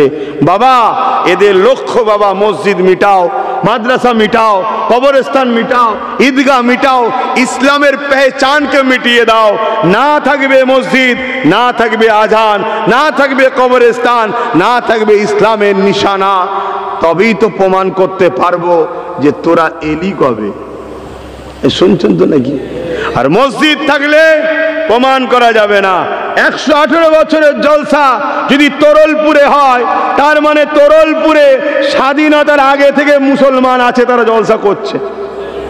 ঠিক তেমনি কলিকাতার আলিয়া মাদ্রাসা যদি থাকে, আরো প্রমাণ হবে যে 200-300 বছর ধরে কলিকাতায় মুসলমানদের বাচ্চারা পড়তে যায়। ঠিক তেমনি কেরলে যদি একটা মসজিদ 1450 বছর কম বেশি বয়স, তার মানে কেরলে 1450 বছর ধরে মুসলমান আজান হয়। ঠিক তেমনি গুজরাটে 1300 বছরের একটা মসজিদ আছে, তার মানে 1300 বছর ধরে ওখানে মুসলমান আজান আছে। এগুলো যদি মুছে দেওয়া যায়, এগুলো যদি পিটিয়ে দেওয়া যায়, এগুলো যদি প্রমোটিংদের হাতে তুলে বিজনেস করে দেওয়া যায়, এগুলো যদি 1 নম্বর খতিয়ানে ঢুকিয়ে দেওয়া যায়, সরকার যদি এগুলো দখল করে নেয়, তাহলে মুসলমানদের পুরাতন ভারতে প্রচার প্রমাণ দেখাবার কিছু আর জোরে বলো। তাহলে এটাও তো একটা দিনেরই ব্যাপার নাকি? এক কথা বলে তো এই বিষয়টা বলতে গেলে যে মিটাচ্ছে তার বিরুদ্ধেই তো করা হবে নাকি? হ্যাঁ, মুসা নবীর কথা বলতে গেলে তো ফেরাউনের বিরুদ্ধেই থাকতে হবে না পক্ষে? বলবেন তো? ইব্রাহিম নবীর কথা বলতে গেলে নমরুদের পক্ষে থাকবেন না বিরুদ্ধে? স্বাভাবিক বিরুদ্ধে হবে। যদি ইমানদার হয়, আর মুনাফিক যদি হয় আলাদা কথা। ঠিক তেমনই আবু জেহেল, উতবা, সাইবা, আবুল আহাব, উমাইয়ার বিরোধ কি হয়? আমার রাসূলুল্লাহর জীবন ইতিহাস আলোচনা করতে গেলে এদের বিরুদ্ধে বলতে হবে, ঠিক না বেটি? তো দুঃখের বিষয় মরাগুনের বিষয়ে খুব বলে, মরাগুনের বিষয়ে সবাই বলে, কিন্তু আজকেও ইসলামের দুশ্মন আছে না নাই? রাষ্ট্রীয়ভাবে যখন ইসলামকে মিটাতে চাইছে, তাহলে ভাবতে হবে আজকের রাষ্ট্র ফেরাউনদের হাতেই চলে গেছে। যখন রাষ্ট্রীয়ভাবে ইসলামের উপর আঘাত আসছে, তখন আমাদেরকে মুসা নবীর ওয়াকিয়া যেমন শোনাতে হবে, ফেরাউন কিভাবে মিটেছে শোনাতে হবে, পাশাপাশি মুসা নবী ফেরাউনের বিরুদ্ধে কিভাবে লড়াই করেছে মজবুতভাবে, এটাও জাতিকে আজকের ফেরাউনদের বিরুদ্ধে লড়াইয়ের জন্য সজাগ করা, তৈরি করা দরকার আছে না না? এগুলো কারা করবে বলুন? এগুলো কাদের কাজ? এগুলো কাদের কাজ? উলামাদের না? উলামাদের নয়। একটু বলুন হ্যাঁ কি না বলুন। আপনারা আমার ফুরফুরা শরীফের মানুষ, একটু হ্যাঁ কি না বলবেন তো? এটা উলামাদেরই দায়িত্ব নাকি? কিন্তু দুঃখের বিষয়, এসব কথা বললে আবার অনেক আজকের ফেরাউনদের, আজকের জালিমদের সব ভাড়াটিয়া মৌলী সাহেব, বক্তা সাহেব রয়েছে, তাদের গায়ে লেগে যাচ্ছে।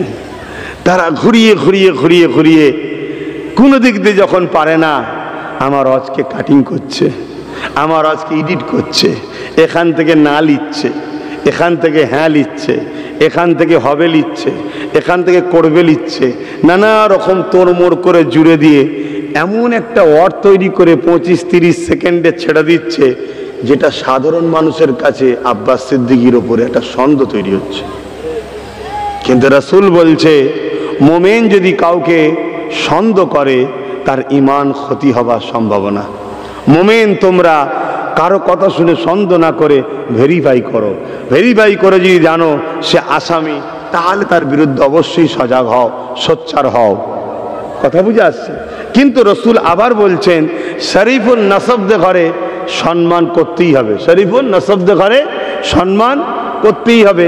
এবারে প্রশ্ন, শরীফুল নাসব কারা?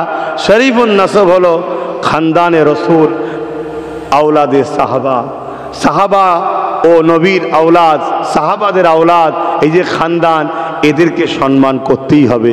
কেন আপনার ছেলেকে যদি আঘাত দিলে আপনার গায়ে লাগে, যে আমার নাতিকে কেন বললি, আমার পুতাকে কেন বললি, যদি আপনার গায়ে লাগতে পারে, তা সাহাবাদের খানদান নবীর খানদানকে বললে ওখানে আঘাত লাগতে পারে, তাই ওখানে আঘাত, ওটা রেড জোন, ইমান চল যেতে পারে। তাই শরীফুল নসবদের ঘরে সম্মান করতেই হবে। এটা কার হুকুম? আমার আব্বা, আমার রসুলের কথা। কার কথা? বেশি দূর যেতে হবে না। যদি বড় বড় হাদিসের কিতাব পড়তে নাও পারেন, মুফতি আজম মেজো হুজুর পীর কেবলার লেখা পড়ুন। হুজুরের কিতাবের মধ্যে লিখে দিয়েছে, হাদিসটাকে তুলে দিয়েছে, মানে হুজুরের কিতাবে হাদিসকে দিয়ে বিস্তারিত লিখেছে, পড়ুন। তাহলে আজকে কি পরিকল্পনা চলছে? তাহলে বলুন, কেউ আজকে ক্ষমতার জোরে আমার ইসলামের মসজিদ মাদ্রাসা মিটাতে চাইবে, আমি কি তার প্রতিবাদ করব না? কি গো মুরব্বী, বলবে তো? হ্যাঁ কি না বলবে তো? ও চাচা ঘুমোচ্ছেন নাকি? এই তো সবে 10টা বাজে নাকি? ওরে বাবা, ঘড়ি কোথায় গেছে? তাই বলি 10টা 40 হয়ে গেছে তো। বলেন, প্রতিবাদ হবে না হবে না? এটা দায়িত্ব আছে না নাই? জাতিকে সজাগ করানো দরকার আছে না নাই? পাশাপাশি যখন তার বিরুদ্ধে যে আইন তৈরি করে মসজিদ মাদ্রাসা মিটাতে চাইছে, তার বিরুদ্ধে বলতে গেলে আবার যদি কোনো চুনোপুটি নেতার যদি কষ্ট হয় যে বলা যাবে না, বললে আমি বড় দুশ্মন হব, তাহলে এরও বিরুদ্ধে মানুষকে সজাগ করানো দরকার আছে না না? এইটা করতে গিয়ে এখন যদি কোনো ইমাম সাহেবের, কোনো মলি সাহেবের, কোনো মুফতি সাহেবের, কোনো পীর সাহেবের, কোনো বীরজাদা সাহেবের এখন যদি গায়ে লেগে যায় যে এটা কি হচ্ছে, ইনি তো আমাদেরকে দেয় ভিক্ষা, ইনার বিরুদ্ধে কেন বলতে যাচ্ছ? ওর বিরুদ্ধে বলছো বলো, ইনার বিরুদ্ধে কেন বলছো বলো? ইনি নাই বলে ফেলেছে কোরআন শেষ হয়ে যাবে, আমার উন্নতি শেষ হবে না, নাই বলে ফেলেছে কোরআন যাই যাক, আমাকে তো কিছু দেয় ভিক্ষা, ইনার বিরুদ্ধে বলা যায়? তাহলে আব্বাস সিদ্দিকী কি বলা অপরাধ করে ফেলছে? এটা আওয়াজটা ঠিক পাচ্ছি না, একটু সমস্যা হচ্ছে সমাজে, তাই তো নাকি? এটা আমার সমস্যা নেই, সমাজের তো সমালোচনা হচ্ছে না, হয়নি? নতুন করে কান পেতে দেখুন, চায়ের দোকানে, হাটে বাজারে, পার্টি অফিসে, ক্লাবে, মিডিয়াতে, ফেসবুকে, জলসার মাহফিলে, সব জায়গায় দেখুন আব্বাস সিদ্দিকী, আব্বাস সিদ্দিকী, আব্বাস সিদ্দিকী, আব্বাস সিদ্দিকী, আব্বাস সিদ্দিকী, আব্বাস সিদ্দিকী। একটু হচ্ছে না হয়নি? সে পক্ষে হোক আর বিপক্ষে হোক, একটু হচ্ছে না? হ্যাঁ, কেন হচ্ছে জানেন তো? কেন হচ্ছে এটাই বুঝতে হবে। আহা, দুনিয়া দুদিনের জন্য এত কিছু করে ফেললাম, দুনিয়ার গাড়ির জন্য, দুনিয়ার বাড়ির জন্য, দুনিয়ার আরাম আয়েশের জন্য, দুনিয়া জমি জায়গার জন্য আজ আমরা আল্লাহ আল্লাহ রসুলকে ভুলে গেলাম।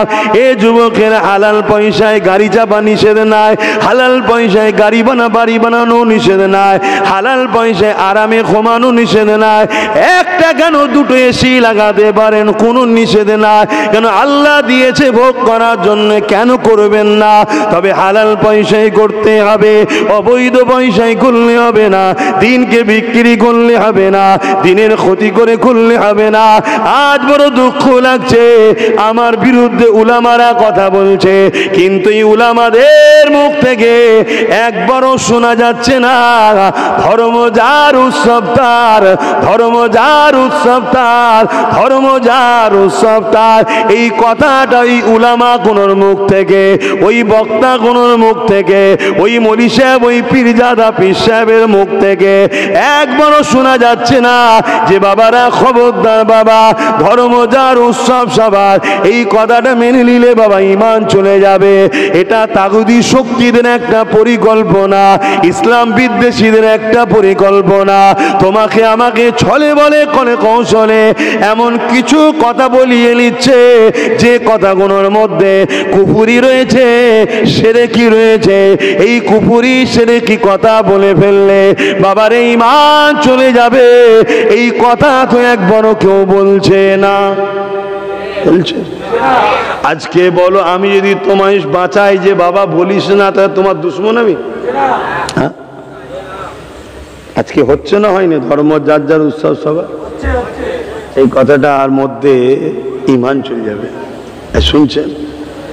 এবার আব্বাস সিদ্দিকী এই যে বললো ঈমান চলে যাবে, অনেক তো আলেম উলামা মুফতি মৌলানাকে যারা এই কথা প্রচার করছে তাদের পক্ষ থেকে ভাড়া দিয়ে রাখা আছে না নাই? তারা তাদের মৌলী সাহেবকে বলুক না, হাই দেখো আব্বাস সিদ্দিকী ফতোয়াতে দিয়েছে ধর্মযার উৎসব সবার বললে ইমান চলে যাবে, এই কথা মানা যাবে না, এই উৎসব সবার নয়, উৎসব যার উৎসব তার।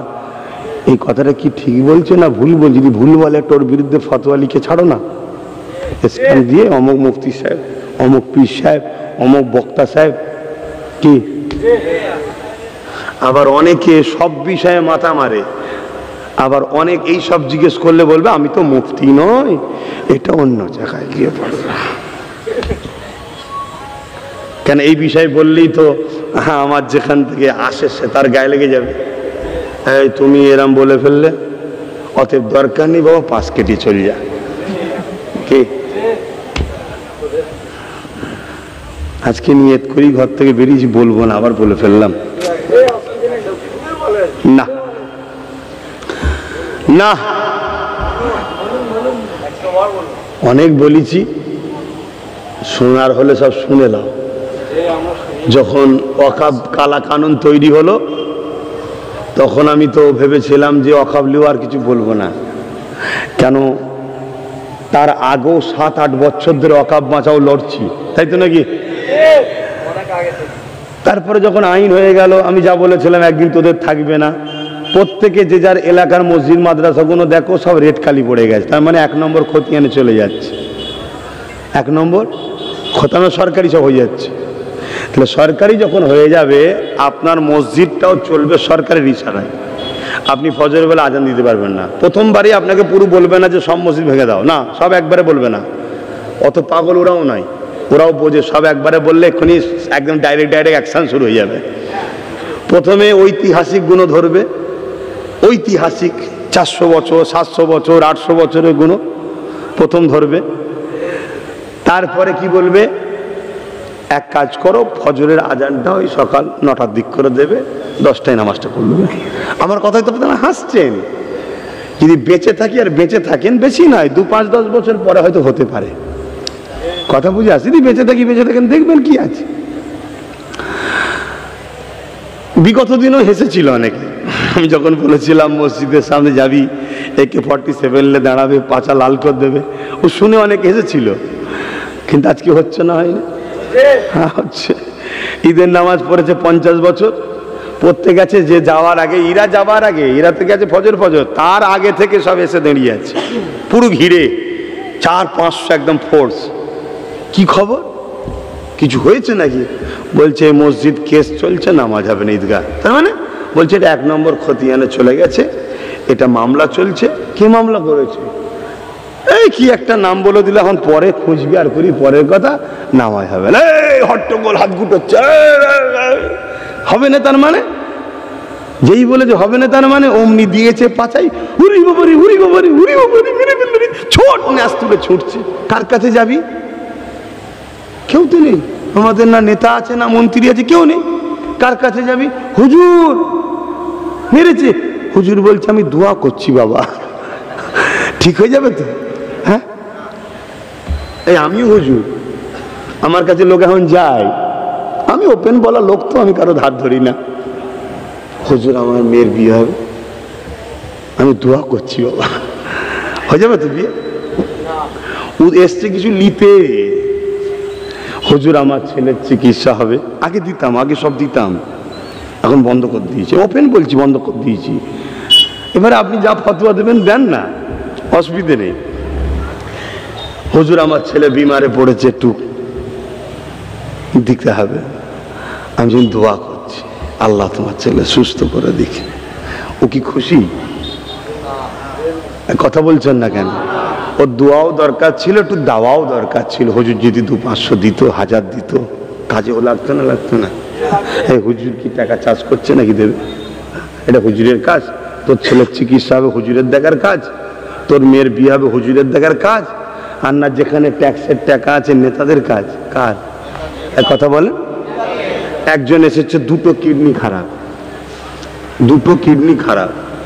যদি শোনে গতকালকে এসছিল, গতকালকে শুক্রবার ছিল তো, হ্যাঁ এসছিল, আজকে শনিবার, ঠিকই তো। যেই বলেছে 2টো কিডনি খারাপ, কিছু যদি সাহায্য করেন। আমি শুনেছি বলছে, আমি ওর পেটে হাত বুলিয়ে ফু দিচ্ছি। আমি যা বাবা দোয়া করে দিলাম। হ্যাঁ দোয়ার দরকার আছে, কিন্তু এসছে কি করতে, যে হুজুর যদি 2-5 হাজার টাকা দেয়, কি এরকম সবাই যদি একটা অপারেশন হবে তো এই আমি কোথায় পাবো? পার মাসে 3-3.5 লক্ষ টাকা তোমাদের এই পাশে খরচ হচ্ছে এখন, বুঝতে পারছেন না? এখান থেকে পড়ি যদি 10টা ছেলেকে ডাক্তার করে দিই, 10 কোটি টাকা দান করার থেকে ভালো না খারাপ? এ কথা বলেন? হ্যাঁ, এটা তৈরি করছি।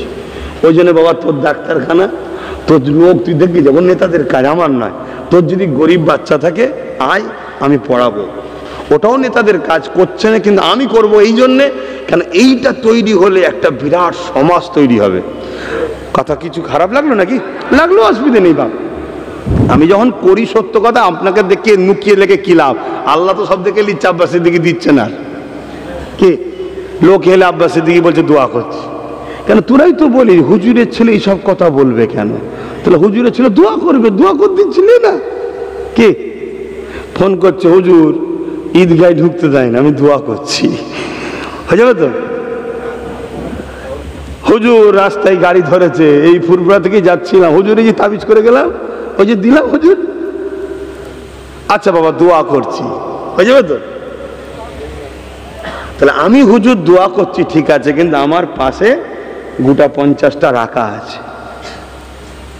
এই ঠিক আছে, কোথা বাবা? অমুক জায়গায়। ঠিক আছে দাঁড়াও, এক্ষুনি তোমার নম্বর দিচ্ছি, একজন ফোন করবে। একটা নেতা আমাদের জানাশোনা আছে, সে আমাদের কথা বুঝে আসছে তো নাকি?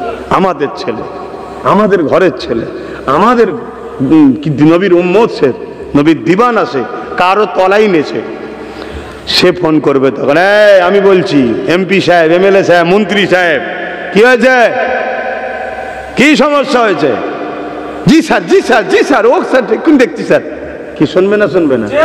আর আমি যদি কোনোদিন পুলিশকে ফোনও করি, পুলিশ কি বলবে? আচ্ছা ঠিক আছে দেখছি বলে ফোনটা কেটে দেখে বলবে 1000 জি চেয়ে থাকে 2000 দে, কেস জন্ডিস হয়ে যাবে। কথা আমি ভুল বলছি নাকি? তাহলে আমাকেও দরকার আছে, ওইটাও দরকার আছে না? না, কিন্তু মাথায় ঢুকছে এরা দালালিটাকে এত পছন্দ করলিল কেন? এরা দালালিতে পাগল হয়ে আছে। তারপরে এখন আবার কোন জায়গায় চলে গেছি, আমাদের দিনকে ক্ষতি করতে চলেছে। যেমন আর একটা বলবো, আমি তো নিয়ত করেছিলাম বলবো না, বলে ফেলছি কেন? না আসেন, আরো উলামারা আছে হজ করবে। আমার চাচা জান আসবেন, পীর আল্লামা ইব্রাহিম সিদ্দিকী আল কোরাইশি হুজুর কেবলা, তিনার দাওয়াত আছে, তিনি আসবেন। ও কি হচ্ছে এদের টার্গেট, এখন ফুরফুরাটাকে মিটিয়ে দেবো। কেন? আরএসএস যতই শক্তিশালী হোক, ফুরফুরা না মিটলে অসুবিধা আছে। শুনছেন না শোনেন না? আচ্ছা ফুরফুরা কেমন টার্গেট? বন্দুক রেখেছে আব্বাস সিদ্দিকীর কাঁধে, আরো কোনো পীর সাহেব পীরজাদার কাঁধে। কথা বুঝছেন না, বোঝেন না? গালিগালাজ হচ্ছে, এটা আলাদা জিনিস, কিন্তু মূলত কাঁধে রেখে পুরো ফুরফুরাকে টার্গেট করা হচ্ছে। আমাদের হুঁশ নাই, আমরা ভাবছি আব্বাস সাথে লড়াই হচ্ছে, তো অমুক সিদ্দিকীর সাথে লড়াই হচ্ছে, অমুক পীর সাহেবের সাথে লড়াই হচ্ছে। না রে বুকা, এটা পেয়ে গেছে হাতের গোড়ায়। আব্বাস সিদ্দিকী কিছু বলেছে, টক্কর ধরে নিয়েছে, অমুক সিদ্দিকী কিছু বলেছে, টক্কর ধরে নিয়েছে। এদের মূলত টার্গেট ফুরফুরাকে মিটানো। না হয় বলে ফুরফুরায় জঙ্গি ট্রেনিং হয়। জঙ্গি ট্রেনিং মানে তোরলপুরের লোকেরা বাদ যাবে? তাহলে কাল তো তোমাদেরও তুললে যাবে, তোরা বলিস নি কেন? আমি কি বলছি শুনছেন? এদের টার্গেট অনেক আগে। এই তোমাদের পাশে মুন্সিরহাটে এসে দাঁড়িয়ে কি বলেছিল শুনুন? যারা বলছে তাদেরকে শেল্টার দিচ্ছে, আমরা যাদেরকে আবার আপন করে রেখেছি তারাই। কি প্রশাসনদের শেল্টার দিচ্ছে না? দেয়নি না? এত বড় কথা বলছিস ফুরফুরা এই করব, ফুরফুরা জায়গা আমাদের, কই প্রশাসন ধরছে তাদের ঘরে? এক কথা বলে কেন ধরছে না? আর যখন এত বড় কথা বললো, আমরা যারা এসে গেলে দাঁড়িয়ে যাই, মাইক নিয়ে তারিফ প্রশংসা করি, কই আমরা তো একবার ফোন করে বলতে পারছি না যে এত বড় কথা বলছে, আপনার রাজ্যে আপনার পুলিশকে ধরছে না কেন? শুনছেন না শোনেন? সব খেতে ব্যস্ত, কথা বলার সময় নেই। হ্যাঁ আছে, আমার দাদা পীরের আওলাদ সিলসিলা আলেম উলামা হকবাদী বলনেওয়ালা আছে না নাই? যারা আছে আল্লাহ তাদের নেক হায়াত দারাজ করুক, সুস্থ রাখুক, ভালো রাখুক, আরো বেশি বেশি করে বলার তৌফিক দিই, বলুন আল্লাহুম্মা আমিন। এবং রিসেন্ট দেখছি অনেক ইমাম ভাইরা, অনেক উলামা ভাইরা আজ দিনের স্বার্থে তারা হক কথা বলতে শুরু করেছে। তারা চুপ নাই, তারা কথা বলছে, তারা বুঝতে পেরেছে যে আমরা ভুল করেছি, আমাদেরকে কাগজ চেয়েছিল দিয়ে দিয়েছি, সে কাগজ এখন লাল কালি হয়ে গেছে, এখন তারা মুখ খুলছে। যাক, আমি মনে করি লাল কালি হোক আর ব্লু কালি হোক, যদি উলামা ভাইরা, ইমাম ভাইরা আমরা যদি সংগঠিত ঐক্য হতে পারি, আরে ব্রিটিশ দিল্লি থেকে লাহোর পর্যন্ত প্রত্যেকটা গাছে আলেমদের ঘরে ঝুলিয়েও ব্রিটিশ কিন্তু ভারতে থাকতে পারেনি। আমরা যদি ঐক্য হতে পারি, আমাদের যদি লক্ষ্য উলামাকে হত্যাও করে ফেলে, আজকের ব্রিটিশদের চালাতে ঘরেই কিন্তু আমরা দেশ থেকে তাড়াতে সাকসেসফুল হব ইনশাল্লাহ। কিন্তু দুঃখের বিষয়, জাগতে হবে তাড়াতাড়ি। তাড়াতাড়ি না জাগলে যত বেলা হয়ে যাবে তত শরীর ভারী হয়ে যাবে। আর শরীর ভারী হয়ে গেলে ঠিক আছে দেখছি, ঠিক আছে দেখছি করতে করতে আবার সূর্য ডুবে যাবে। কি বলছি বুঝতে পারছেন না নাকি?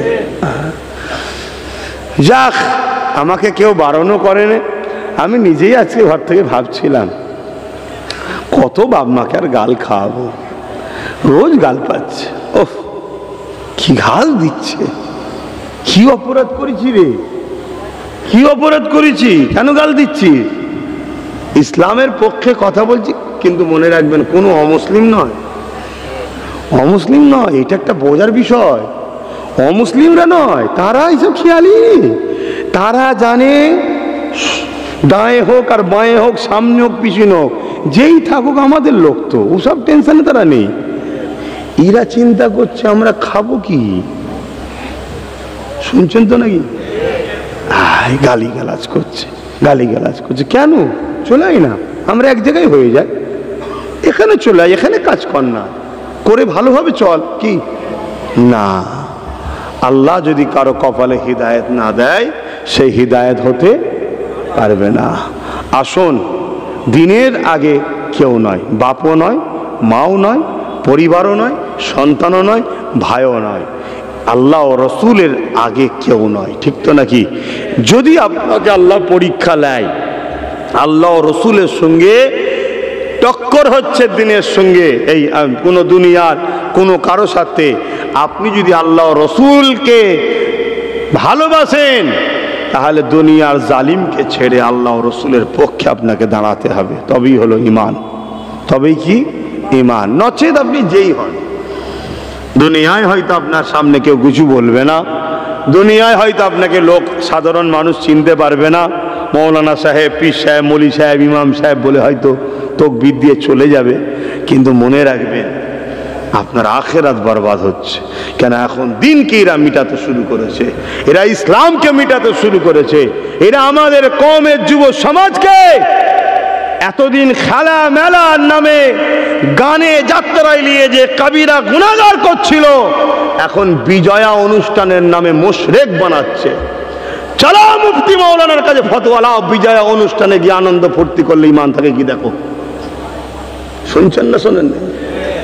তাহলে এই জায়গায় যদি আমি আমার জাতিকে না বুঝাই, আমার কওমকে না বুঝাই, তাহলে কিয়ামত দিন আল্লাহ আমায় ধরবে না?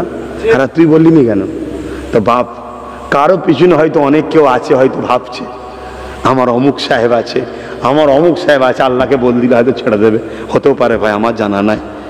কিন্তু আমি এইটুকু জানি, যদি নবীকে সত্যি ভালোবাসি, নবীর ভালোবাসার উম্মতকে গুনাহ থেকে বাঁচাবার তো চেষ্টা করতেই হবে। তারপরও গুনাহ যদিও করে ফেলে, আল্লাহ পাক বলেছেন মাফ করে দেবেন। মওলা আলী বলেছেন পাপ যদি করিস হয়ে যায়, সঙ্গে সঙ্গে সমপরিমাণ নেকিও করে ফেল, কেন কিয়ামতের দিন ওজন যখন হবে সমান হলে আল্লাহর রহমত, আমার নবী পাক কলেমার টুকরা দিয়ে নেকির পাল্লা ভারী হয়ে যাবে। জোরে বলুন সুবহানাল্লাহ। কিন্তু বেঈমান কাফের মুশরিক যদি হয়ে যায়, এই যে জন ছেলে, এরা কি ভাববে? এরা ভাববে দলীয় ব্যাপার, চ না একটু যায় আনন্দ করি। আর এই দলীয় ব্যাপারে তুই খেলা করছিলিস, গেলে হয়তো গুনাহ হতো, মেলা করছিলিস গুনাহ হতো, ফাংশন দিছিলিস গুনাহ হতো, কাফের মুশরিক হতিস না। কিন্তু এবার কি করছে? বলো বলো বলো, আমি কি বলা ভুল করছি? হ্যাঁ জানি, এগুলো বলাতে আমার উপরে প্রচুর চাপ, প্রচুর বাধা, প্রচুর রকম দিক দিয়ে, গাল থেকে শুরু করে নোংরা নোংরা কমেন্ট থেকে শুরু করে কথা বুঝে আসছে। তারা আবার আমার ফুরফুরা তো অনেককে দেখা যায়, অনেকের সাথে উঠা বসা করে দেখা যায়। ওপর দিকে থুতু ফেললে গায়ে পড়ে যাবে, তো তাই যতটা পারি একটু দূরে থাকার চেষ্টা করি। এটা অনেক আগে থেকেই খসলত দেখেছেন তো নাকি, একটু দূরে থাকি। আমি তো এতটুকু জানি, এরা এত সাহস পাচ্ছে, আপনজন সাথ না দিলে এত সাহস পেত না। তবে আমার ভালোবাসার মানুষদের ঘরে প্রত্যেক জায়গায় বলেছি, আজও বলছি, যদি কোনো একদিন কাউকে প্রমাণ হয় তোমরা সাধারণ মানুষ কোনো আলেম ওলামা পীর পীরজাদাকে নোংরা কথা বলেছো, গালিগালাজ করেছো, আমার দরবারে যদি দেখতে পাই, আমি ওপেন বলে যাচ্ছি, তাকে আমি দরবার থেকে দূর দূর করে বার করে দেবো। কারণ আমার ভালোবাসার মানুষদের আমার বলা আছে, যাকে দেখবে ভুল রাস্তায় চলছে দূরে সরে যাও, তার সমালোচনা তুমি আম মানুষ করতে যেও না, তুমি তার সাথে যেও না, তার কাছে যেও না, তাকে এনো না, তার দরবারে যেও না, তার মুখ দেখো না, তার সঙ্গে ফোনে কথা বলো না, তাকে তোমার বাড়িতে নিয়ে যাও না। সে মলি সাহেব, বক্তা সাহেব এমনি ঠান্ডা হয়ে যাবে। শুনছো তো নাকি? কিন্তু দুঃখের বিষয়, আমি আব্বাস সিদ্দিকী লড়ছি আল্লাহ ও রসুলের দ্বীনের জন্য। আজ তুমি লড়ছো কার জন্যে? দুনিয়ার তথাকথিত জালিম, অত্যাচারী, স্বৈরাচারী নেতাদের পক্ষ থেকে, সে সেন্টারে হোক আর রাজ্যে হোক, এরা দিনের ক্ষতি করছে না করে না? সেই জায়গায় তোমাদের তো একটু ভাবা দরকার। কাকে গাল দিচ্ছ, কার বিষয়ে কথা বলছো, একটু ভাবা দরকার। কিন্তু দুঃখের বিষয়, ভেতরে যখন হারাম ঢুকে যায় আর ইমানটা যখন বেরিয়ে যায়, তখন তার মধ্যে ভালো মন্দ আর জ্ঞান থাকে না। যাক, আল্লাহর কাছে দোয়া করি, এর পরও আমার কওমের যারা ভুল পথে আছে, হাজারো যদি গাল দিয়েও থাকে, আল্লাহ তাদেরকে হেদায়েত করেন। বলুন আল্লাহুম্মা আমিন। আরো জোরে বলুন আল্লাহুম্মা আমিন, আরো জোরে বলুন আল্লাহুম্মা আমিন। আর যদি হেদায়েত কপালে না থাকে, আল্লাহ এই জালিমদের বিচার যেন করে। বলুন আমিন। শেষ কথা আমি আবার বলছি ভাইদেরকে, শিরক করো না, শিরক করো না, শিরকের অনুষ্ঠানে যেও না, শিরকের উৎসবে যেও না, শিরকের সঙ্গে জড়িত দূর দূর থেকে কোনো কাজের সঙ্গে সম্পর্ক রেখো না। আল্লাহ দোহাই দিয়ে বলছি, একটা মানুষ যদি সারা জীবন মদ খেয়ে নামাজ কাজা করে, কাবিরা কাবিরা গুনাহ করো, যদি মরে, এরপরও ওই বান্দা কিয়ামতের দিন আল্লাহর দয়াতে নাজাত পেতে পারে। কথা মাথায় ঢুকছে না? ঢোকে না? আমার বলার ক্ষমতা নেই যে ও নাজাত পাবে না, এটা বলার ক্ষমতা না। এখানে আল্লাহ বলেছে আমার বান্দার সঙ্গে আমি বুঝে নেবো। শুনছেন তো নাই?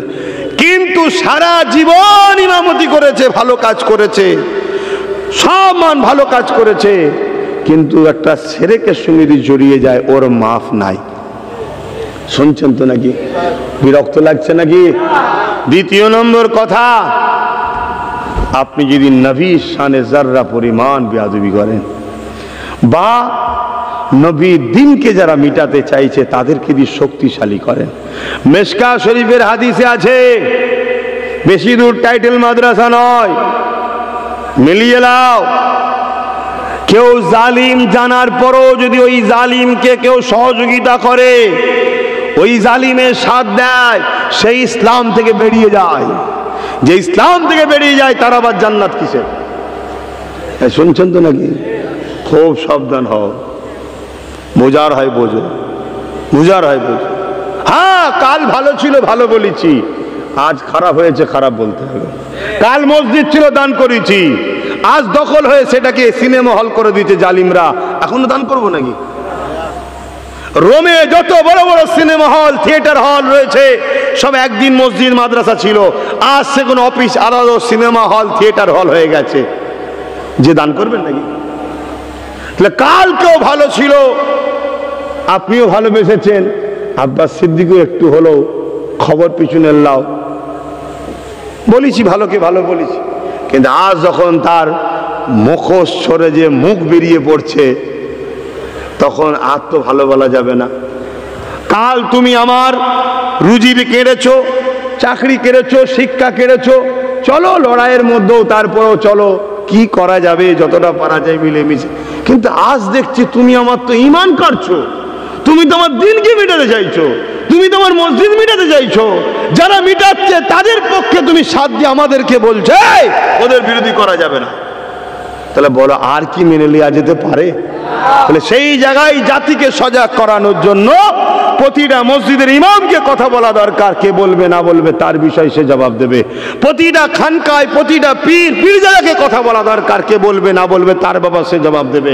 প্রতিটা জলসাই বলা দরকার, আলেম উলামা বক্তাদের কে বলবে না বলবে তার বিষয় তার জবাব দেবে। আমি আব্বাস সিদ্দিকী তাই বলার চেষ্টা করি, তাই আজও বলে যাচ্ছি, বাপ ইসলামের দুশ্মনদের সাথ দিলে ঈমান থাকে না।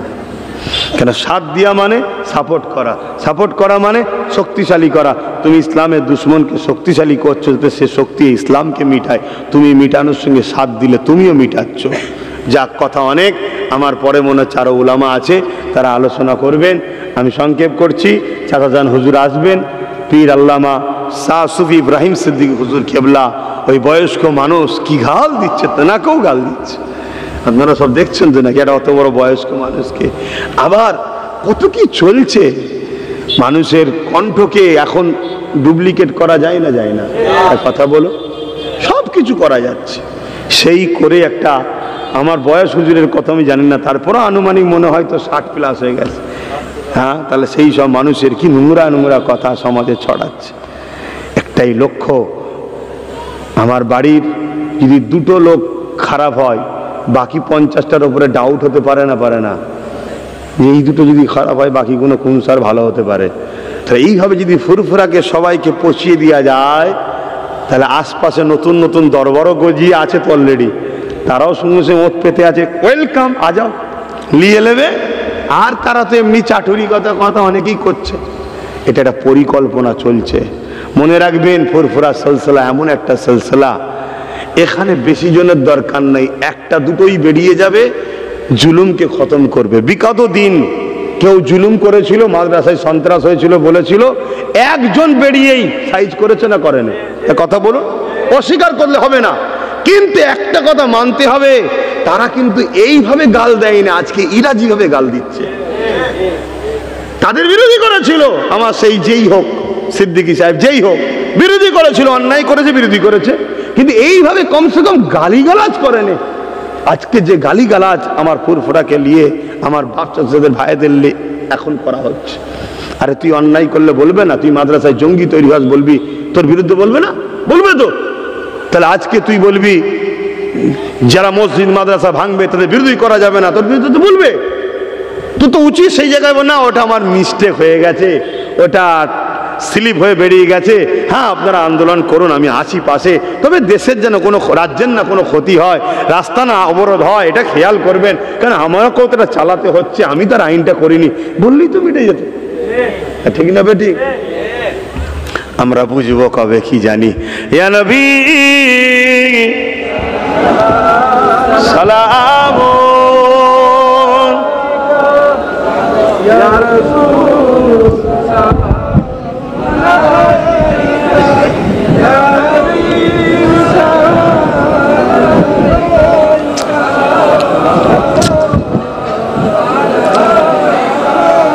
আচ্ছা একটু আগিয়ে গিয়ে আসেন না, আর রাস্তায় আপনারা এখনো আসবেন না, রাস্তা থেকে একটু ভেতরে ঢুকে আসেন, আমিও তো একটু দোয়া করব, তারপর আরো আলোচনা হবে। আগিয়ে আসেন, কেন ফাঁকা করে রাখছেন? যেসব জায়গা কোনো ফাঁকা আছে ফাঁকাটা পূরণ করুন, কথা শুনতে হয়।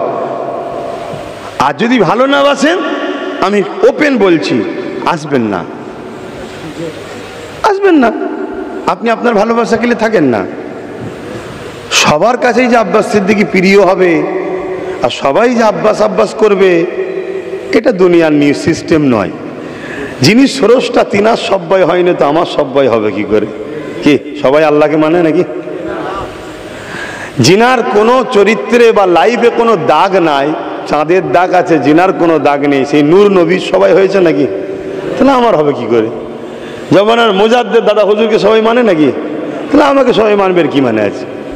কিন্তু আমার বক্তব্য মুনাফিকি না হয়। আপনি ভালোবাসলে থাকুন, না ভালোবাসলে আপনি আপনার রাস্তায় থাকুন। কি আমার 10টা থাক, 10টা নিয়ে আমি খুশিতে চলি। আপনি যাকে ভালো লাগে তার সাথে থাকুন, সেও কমসে কম নিরাপত্তায় সুস্থ থাকবে যে যাক আমার সাথেই আছে, অন্য আব্বাসের কাছে যাই না। আর না সেও তো টেনশনের মধ্যে আছে যে হয় চলে গেল না কি রে বাবা, তাহলে আপনার ভালোবাসাকেও তো কষ্ট দেওয়া হচ্ছে। এটা আমি পছন্দ করি, যে যাকে ভালোবাসেন তার সাথে থাকুন। তবে বিবেক বুদ্ধি আল্লাহ দিয়েছে, একটু বুঝুন, একটু ভাবুন, একটু জাগুন। লড়াইটা একদিন ছিল রুজি রুটির, এখন লড়াই রুজি রুটির তো আছেই। একজন ধর্মগুরু হিসাবে ইসলাম ধর্মের মানুষকে বুঝাচ্ছি, পাশাপাশি আমাদের ওপরে আর একটা বড় ভয়ানক চাপ আসছে। পুরো পৃথিবীতেও চলছে, আমার রাষ্ট্রও চলছে, ইসলামের ওপরে আঘাত, ইসলামকে মিটিয়ে দিবার এবং মুসলিম সমাজকে গণহত্যা করার একটা পরিকল্পনা চলছে। কথাটা কি খারাপ লেগে গেল? তাই আপনাদেরকে বলবো, একটু সজাগ হন, একটু জাগুন। এই জেগে নিজেদের ঘরে যে পাওয়ারে তারা আমাদেরকে রুখছে, ওই পাওয়ার আমাদেরকে তৈরি করে তাদের মোকাবেলায় তাদেরকে নামাতে হবে। আমরা কেন সবসময় রাস্তায় নেবে হই হই করবো? আমাদেরকে তো বারবার রাস্তায় নামাতে চাইছে। আর অমনি বলবে কেউ কিচ্ছু করেনি, শুধু মুসলমানরা রাস্তায় হই হই করে। কথা বুঝছেন না? বোঝেন? পিছন থেকে টুক করে কেমড়ে নিয়েছে। আমার নবীর পাক আহালিয়ার বিরুদ্ধে কথা বল দিল এক চরিত্রহীন মেয়ে, টুক করে কেমড়েছে। এবার আমরা যে রাস্তায় নামাচ্ছি, শুধু মুসলমানরা এই রাস্তায় দেখ হই হই করছে, আর এদিকে আমাদের কাজ কামড়ও লস হচ্ছে। আর না নামলেও আবার ইমান যাবে, কেন প্রেমের পরীক্ষা দিতে হবে। আবার কোথায় কিছু নেই, বোরখা ধরে বেউজ্জুতি, আবার 3 তালাক লি বেউজ্জুতি, আবার দেখুন আইলাম মোহাম্মদ সাল্লাম লি। আবার দেখুন এই পশ্চিম বাংলায় ভাটপাড়াতে এক মানবরূপী পশু, দেখুন ইসলামে নাকি রেপ করা পাপ নাই বলছে। কথা বুঝাস? আবার দেখুন এই যে কোরআন শেষ হয়ে যাবে। আবার দেখুন হাওড়া জেলায় আমার রাজ্যের সরকারকে বলছে উনি নাকি আমাদের আল্লাহ, এ বলছে না, বলেন? এগুলো শুধু বারবার ইচ্ছা করে করা হচ্ছে যাতে করে এইগুলো নিয়ে আমরা রাস্তাতেই পড়ে থাকি, কাজ কামও যাবে, আর আমাদেরকে মিডিয়াতে শুধু দেখানো হবে এরাই যত ফেতনার মেলায়, এরাই যত ঝগড়া করে, এরাই যত সবসময় চিল্লাচিল্লি করে। তাহলে আমরা ওই পোকার পাল্লে পা দিচ্ছি কেন? আমরা গোটা 50-60 লোক তৈরি করে দেবো, কাউকে এমএলএ করবো, কাউকে এমপি করবো, কাউকে মন্ত্রী করে দেবো, করে দিয়ে ছেড়ে দেবো। যখনই আঘাত হবে, এই তোরা ঘরে বসে যেতে না, গাছে বাঁধবো তো ঘরে। কথা বুঝছেন না? বোঝে না? আর যে কটা রয়েছে ও কটা চাইলেও তো যেতে পারবে না। কোম্পানির মালিক তো সে তো চাইছে ইসলামের বিরোধী, তাহলে নিজেদের ঘরে কোম্পানি তৈরি করতে হবে। এবারে যদি অন্য কোনো কোম্পানি বলে যে ভাই আমরা আসো, প্রোডাকশন দাও, তোমার মাল দাও, আমি একসাথে হব, আসতে পারে, অসুবিধা নেই। কিন্তু সেই জায়গায় তার মতো তো আমি চলছি না, আমি আমার মতো চলবো, সে তার মতো চলবে। দুজনের মত এক জায়গায় হলে প্রেম থাকবে, আর না হয় ডিভোর্স হয়ে যাবে। কথা বুঝছেন তো নাকি? হ্যাঁ, তুই আলাদা থাক, আমি আলাদা থাকি। এই কথাটা কি আব্বাস সিদ্দিকী বলা ভুল করছে?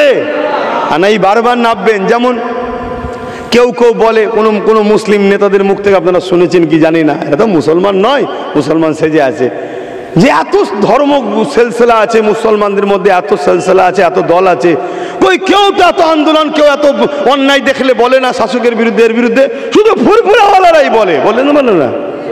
হ্যাঁ, দেখছেন কেমন দেখাচ্ছে? হ্যাঁ, আরে হক যে হবে সে অন্যায়ের বিরুদ্ধে বলবে।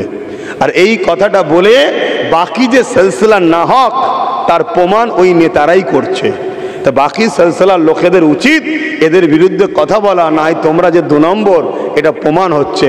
কেন প্রত্যেকটা নবীদের সুন্নত ছিল জালিম শাসকের জুলুমের বিরুদ্ধে লড়াই করা। জোরে বলুন সুবহানাল্লাহ। অতএব জালিম শাসকের জুলুমের বিরুদ্ধে লড়াই যদি কেউ না করে, সে সিরাতুল মুস্তাকিমে নাই।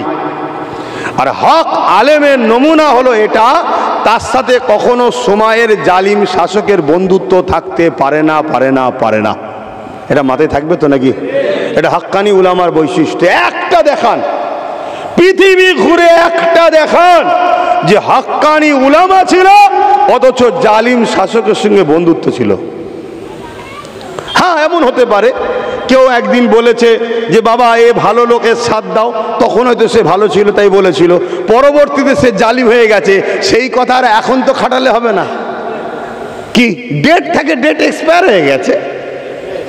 আমার কথা বুঝছেন তো নাকি? হ্যাঁ, এটা হলো একটা ষড়যন্ত্র চলছে, ওই জন্য বলছে ডেট এক্সপায়ার হয়ে গেছে।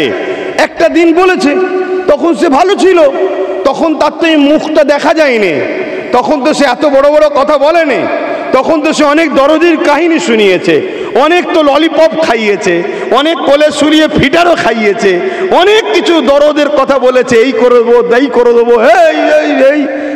তা আমিও ভেবেছিলাম তো ভালো, তিনিও ভেবেছে ভালো, উনিও ভেবেছে ভালো। তো একটা মুরব্বী, কেউ যদি আলেম বজ বুজুর্গ, সে যদি ভাবে এর দ্বারা জাতির উপকার হবে, মানুষের উপকার হবে, সমাজের উপকার হবে, ওই মতো অত বড় অপদার্থ না এসে যায়, তো একটা কথা বলতেই পারে। কিন্তু আজ যখন কেউ বলে দেবে মসজিদ মাদ্রাসার পক্ষে লড়াই করলে আমি সব থেকে বড় দুশ্মন হব, এখন বলা যাবে তো? এখন বললেই কিন্তু ফতোয়া ঘুরে যাবে, ফতোয়া তখন আর কত বড় পীর সাহেব, কত বড় বুজুর্গ আর হবে না। কথা বুঝছেন না, বোঝেন না? কিন্তু সেই পুরাতন ফতোয়া এখন লাগালে হবে? হ্যাঁ, এই কথা বুঝছেন তো নাকি? খুব সাবধান হন বাপ, খুব সাবধান হন। সংসার যখন হালাল থাকে, স্বামী স্ত্রী সম্পর্ক হালাল বৈধ আছে, কিন্তু যখনই একবার দুবার তিনবার তালাক বলে দেয়, তখন সম্পর্ক বৈধ থাকে? যতদিন হালাল ছিল হালাল ছিল, যতদিন ভালো ছিল ভালো ছিল। এখন তুমি তো বাপ ডিভোর্স দিয়ে ফেলেছ, এখন তুমি তো বলে ফেলেছ কোরআন শেষ হয়ে যাবে, আমার উন্নতি শেষ হবে না, বিরাট বড় কথা বলে ফেলেছ। হ্যাঁ, বলতে পারো এটা ভুল হয়ে গেছে, তো বলো না, বললেই তো সব মিটে যায়। না আমি কেন বলবো, আমি বিরাট মাথা, তুমি কচুপুড়া কিচ্ছু নাই, মরবে জাহান্নামে ঢুকবে। কথা বুঝছো না, বোঝো না? যদি এরা না জাগে এরাও মরবে, শেষ হবে আবার কি? তোমার মূল্য এতটুকুই, অন্য কিচ্ছু নয়। বিগত দিন আমরা সব দেখেছি, যতক্ষণ চেয়ারে বসে আছো, জি স্যার জি স্যার জি স্যার জি স্যার জি স্যার, চেয়ার নেই ব্যাগ নিয়ে বাজারে যাচ্ছে, কেউ দেখার নেই। বিগত দিন হয়েছে না হয়নি? মিলিয়ে দেখো না। রম্মা বিনিমাতি রব্বিকা ফাহাদ্দিস।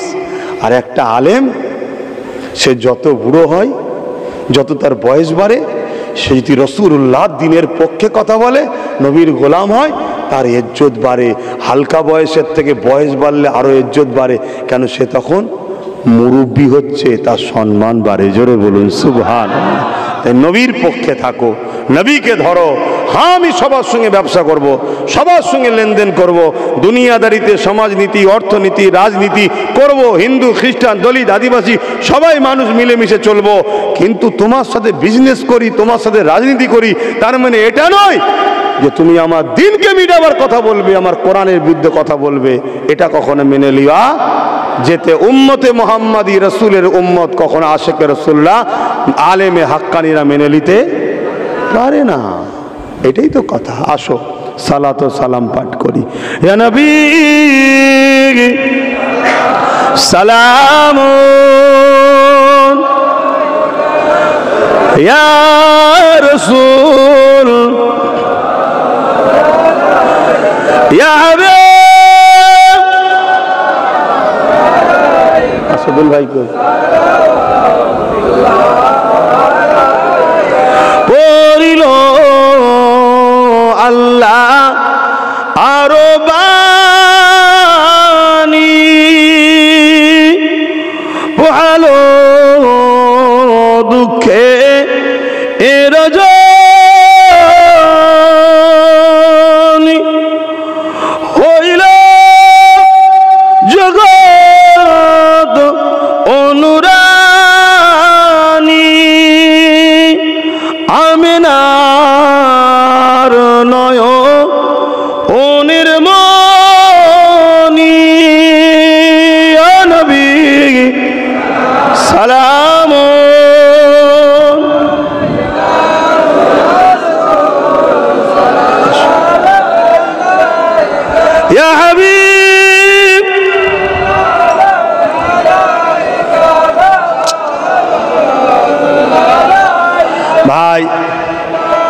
এখন আপনাদের কাছে হযরত মাওলানা মোহাম্মদ আসাদুল্লাহ ভাই তিনি আপনাদের কাছে এসেছেন। সম্ভবত আসাদুল ভাই বলেছি, আসাদুল্লাহ তো, যাক আলহামদুলিল্লাহ তিনি এসেছেন। আমরা আসাদুল ভাই বলে ডাকি, তাই পুরো নামটা এইভাবে না জেনে একটা যখন এখন একসাথে যখন থাকবো একটা আলাদা নামে ডাকা যায়, কিন্তু জলসার মাহফিলে তো তার নামটা সেইভাবেই বলা উচিত।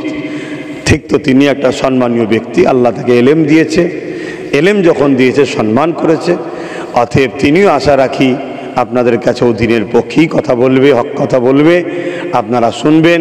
হয়তো আমি মানুষটা একটু খারাপ, সবারই তো ভালো নাও লাগতে পারে, দূরে দূরে একটু থাকেন হয়তো। এখন আমাদের আসাদুল্লাহ ভাই হযরত মাওলানা মোহাম্মদ তিনি এসেছেন, আপনারা সকলে আগিয়ে এসে তিনার মজলিসে বসে আলোচনা সকলে ধীর স্থিরভাবে শুনবেন। আমি সালাম পাঠ করলাম, এখন ভাইয়ের হাতে মাইক দিচ্ছি, ভাইও আপনাদের সালাম পড়াবে। সকলে মহব্বতে পড়ুন ইয়া নবী সালাম। ওটা চাচাকে দিয়ে বলবে, মৌলানা এসে যেন কথা বলে।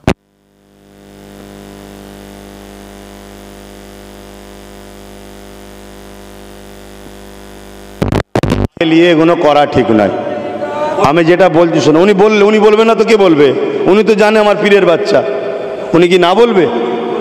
আচ্ছা বলুন তো, উনি কি না বলবে? এ তো স্বাভাবিক ব্যাপার, হ্যাঁ বলবে, এ তো কমন ব্যাপার, কিন্তু আমাকেও বোঝা দরকার। বাপ চাচা বললে হবে না, চাচা যান আসবেন তো, চাচা যান আসবে, তিনি বলবেন, আখরি দোয়া করবেন। আমি তো বেখিয়াল হয়ে গেছি, একটু যদি আগে বলতেন মাথাটা কাজটা মিটে যেত। আমি একদম বেখিয়াল হয়ে গেছি। যাক, এই জলসা নিশ্চয়ই আপনারা জানেন সোনার জলসা, তাই তো নাকি? হ্যাঁ, সোনার জলসা। এ থেকে কিন্তু অনেক জায়গাতে আবার শুরু হয়েছে এখন দেখছি, কিন্তু এইটাই হলো সোনার জলসা প্রথম। আমার লাইফে জানা, অন্য জায়গায় দেখিনি, এখানেই দেখেছিলাম। আর তরলপুর হলো আমার দাদা হুজুরের ঐতিহাসিক একটা গ্রামের মধ্যে একটা গ্রাম। এখানে অনেক বড় একটা ঈদগাঁও আছে, সেখানে হুজুর কেবলারা প্রতি বছর এখনও মনে হয় নামাজ পড়ায়, হুজুররাই পড়ায়। তো যাই হোক, সেই গ্রামের এলাকারই মানুষ, আপনারা সব জানেন। এখন আমার ভাই যখন এসেছে, আমি আর ভাইকে নিয়ে কথা বলছি না, আপনারা সকলে আমাকে একবার সালাম দেন। ওয়ালাইকুম আসসালাম ওয়া রাহমাতুল্লাহি ওয়া বারাকাতুহু। আসসালামু আলাইকুম।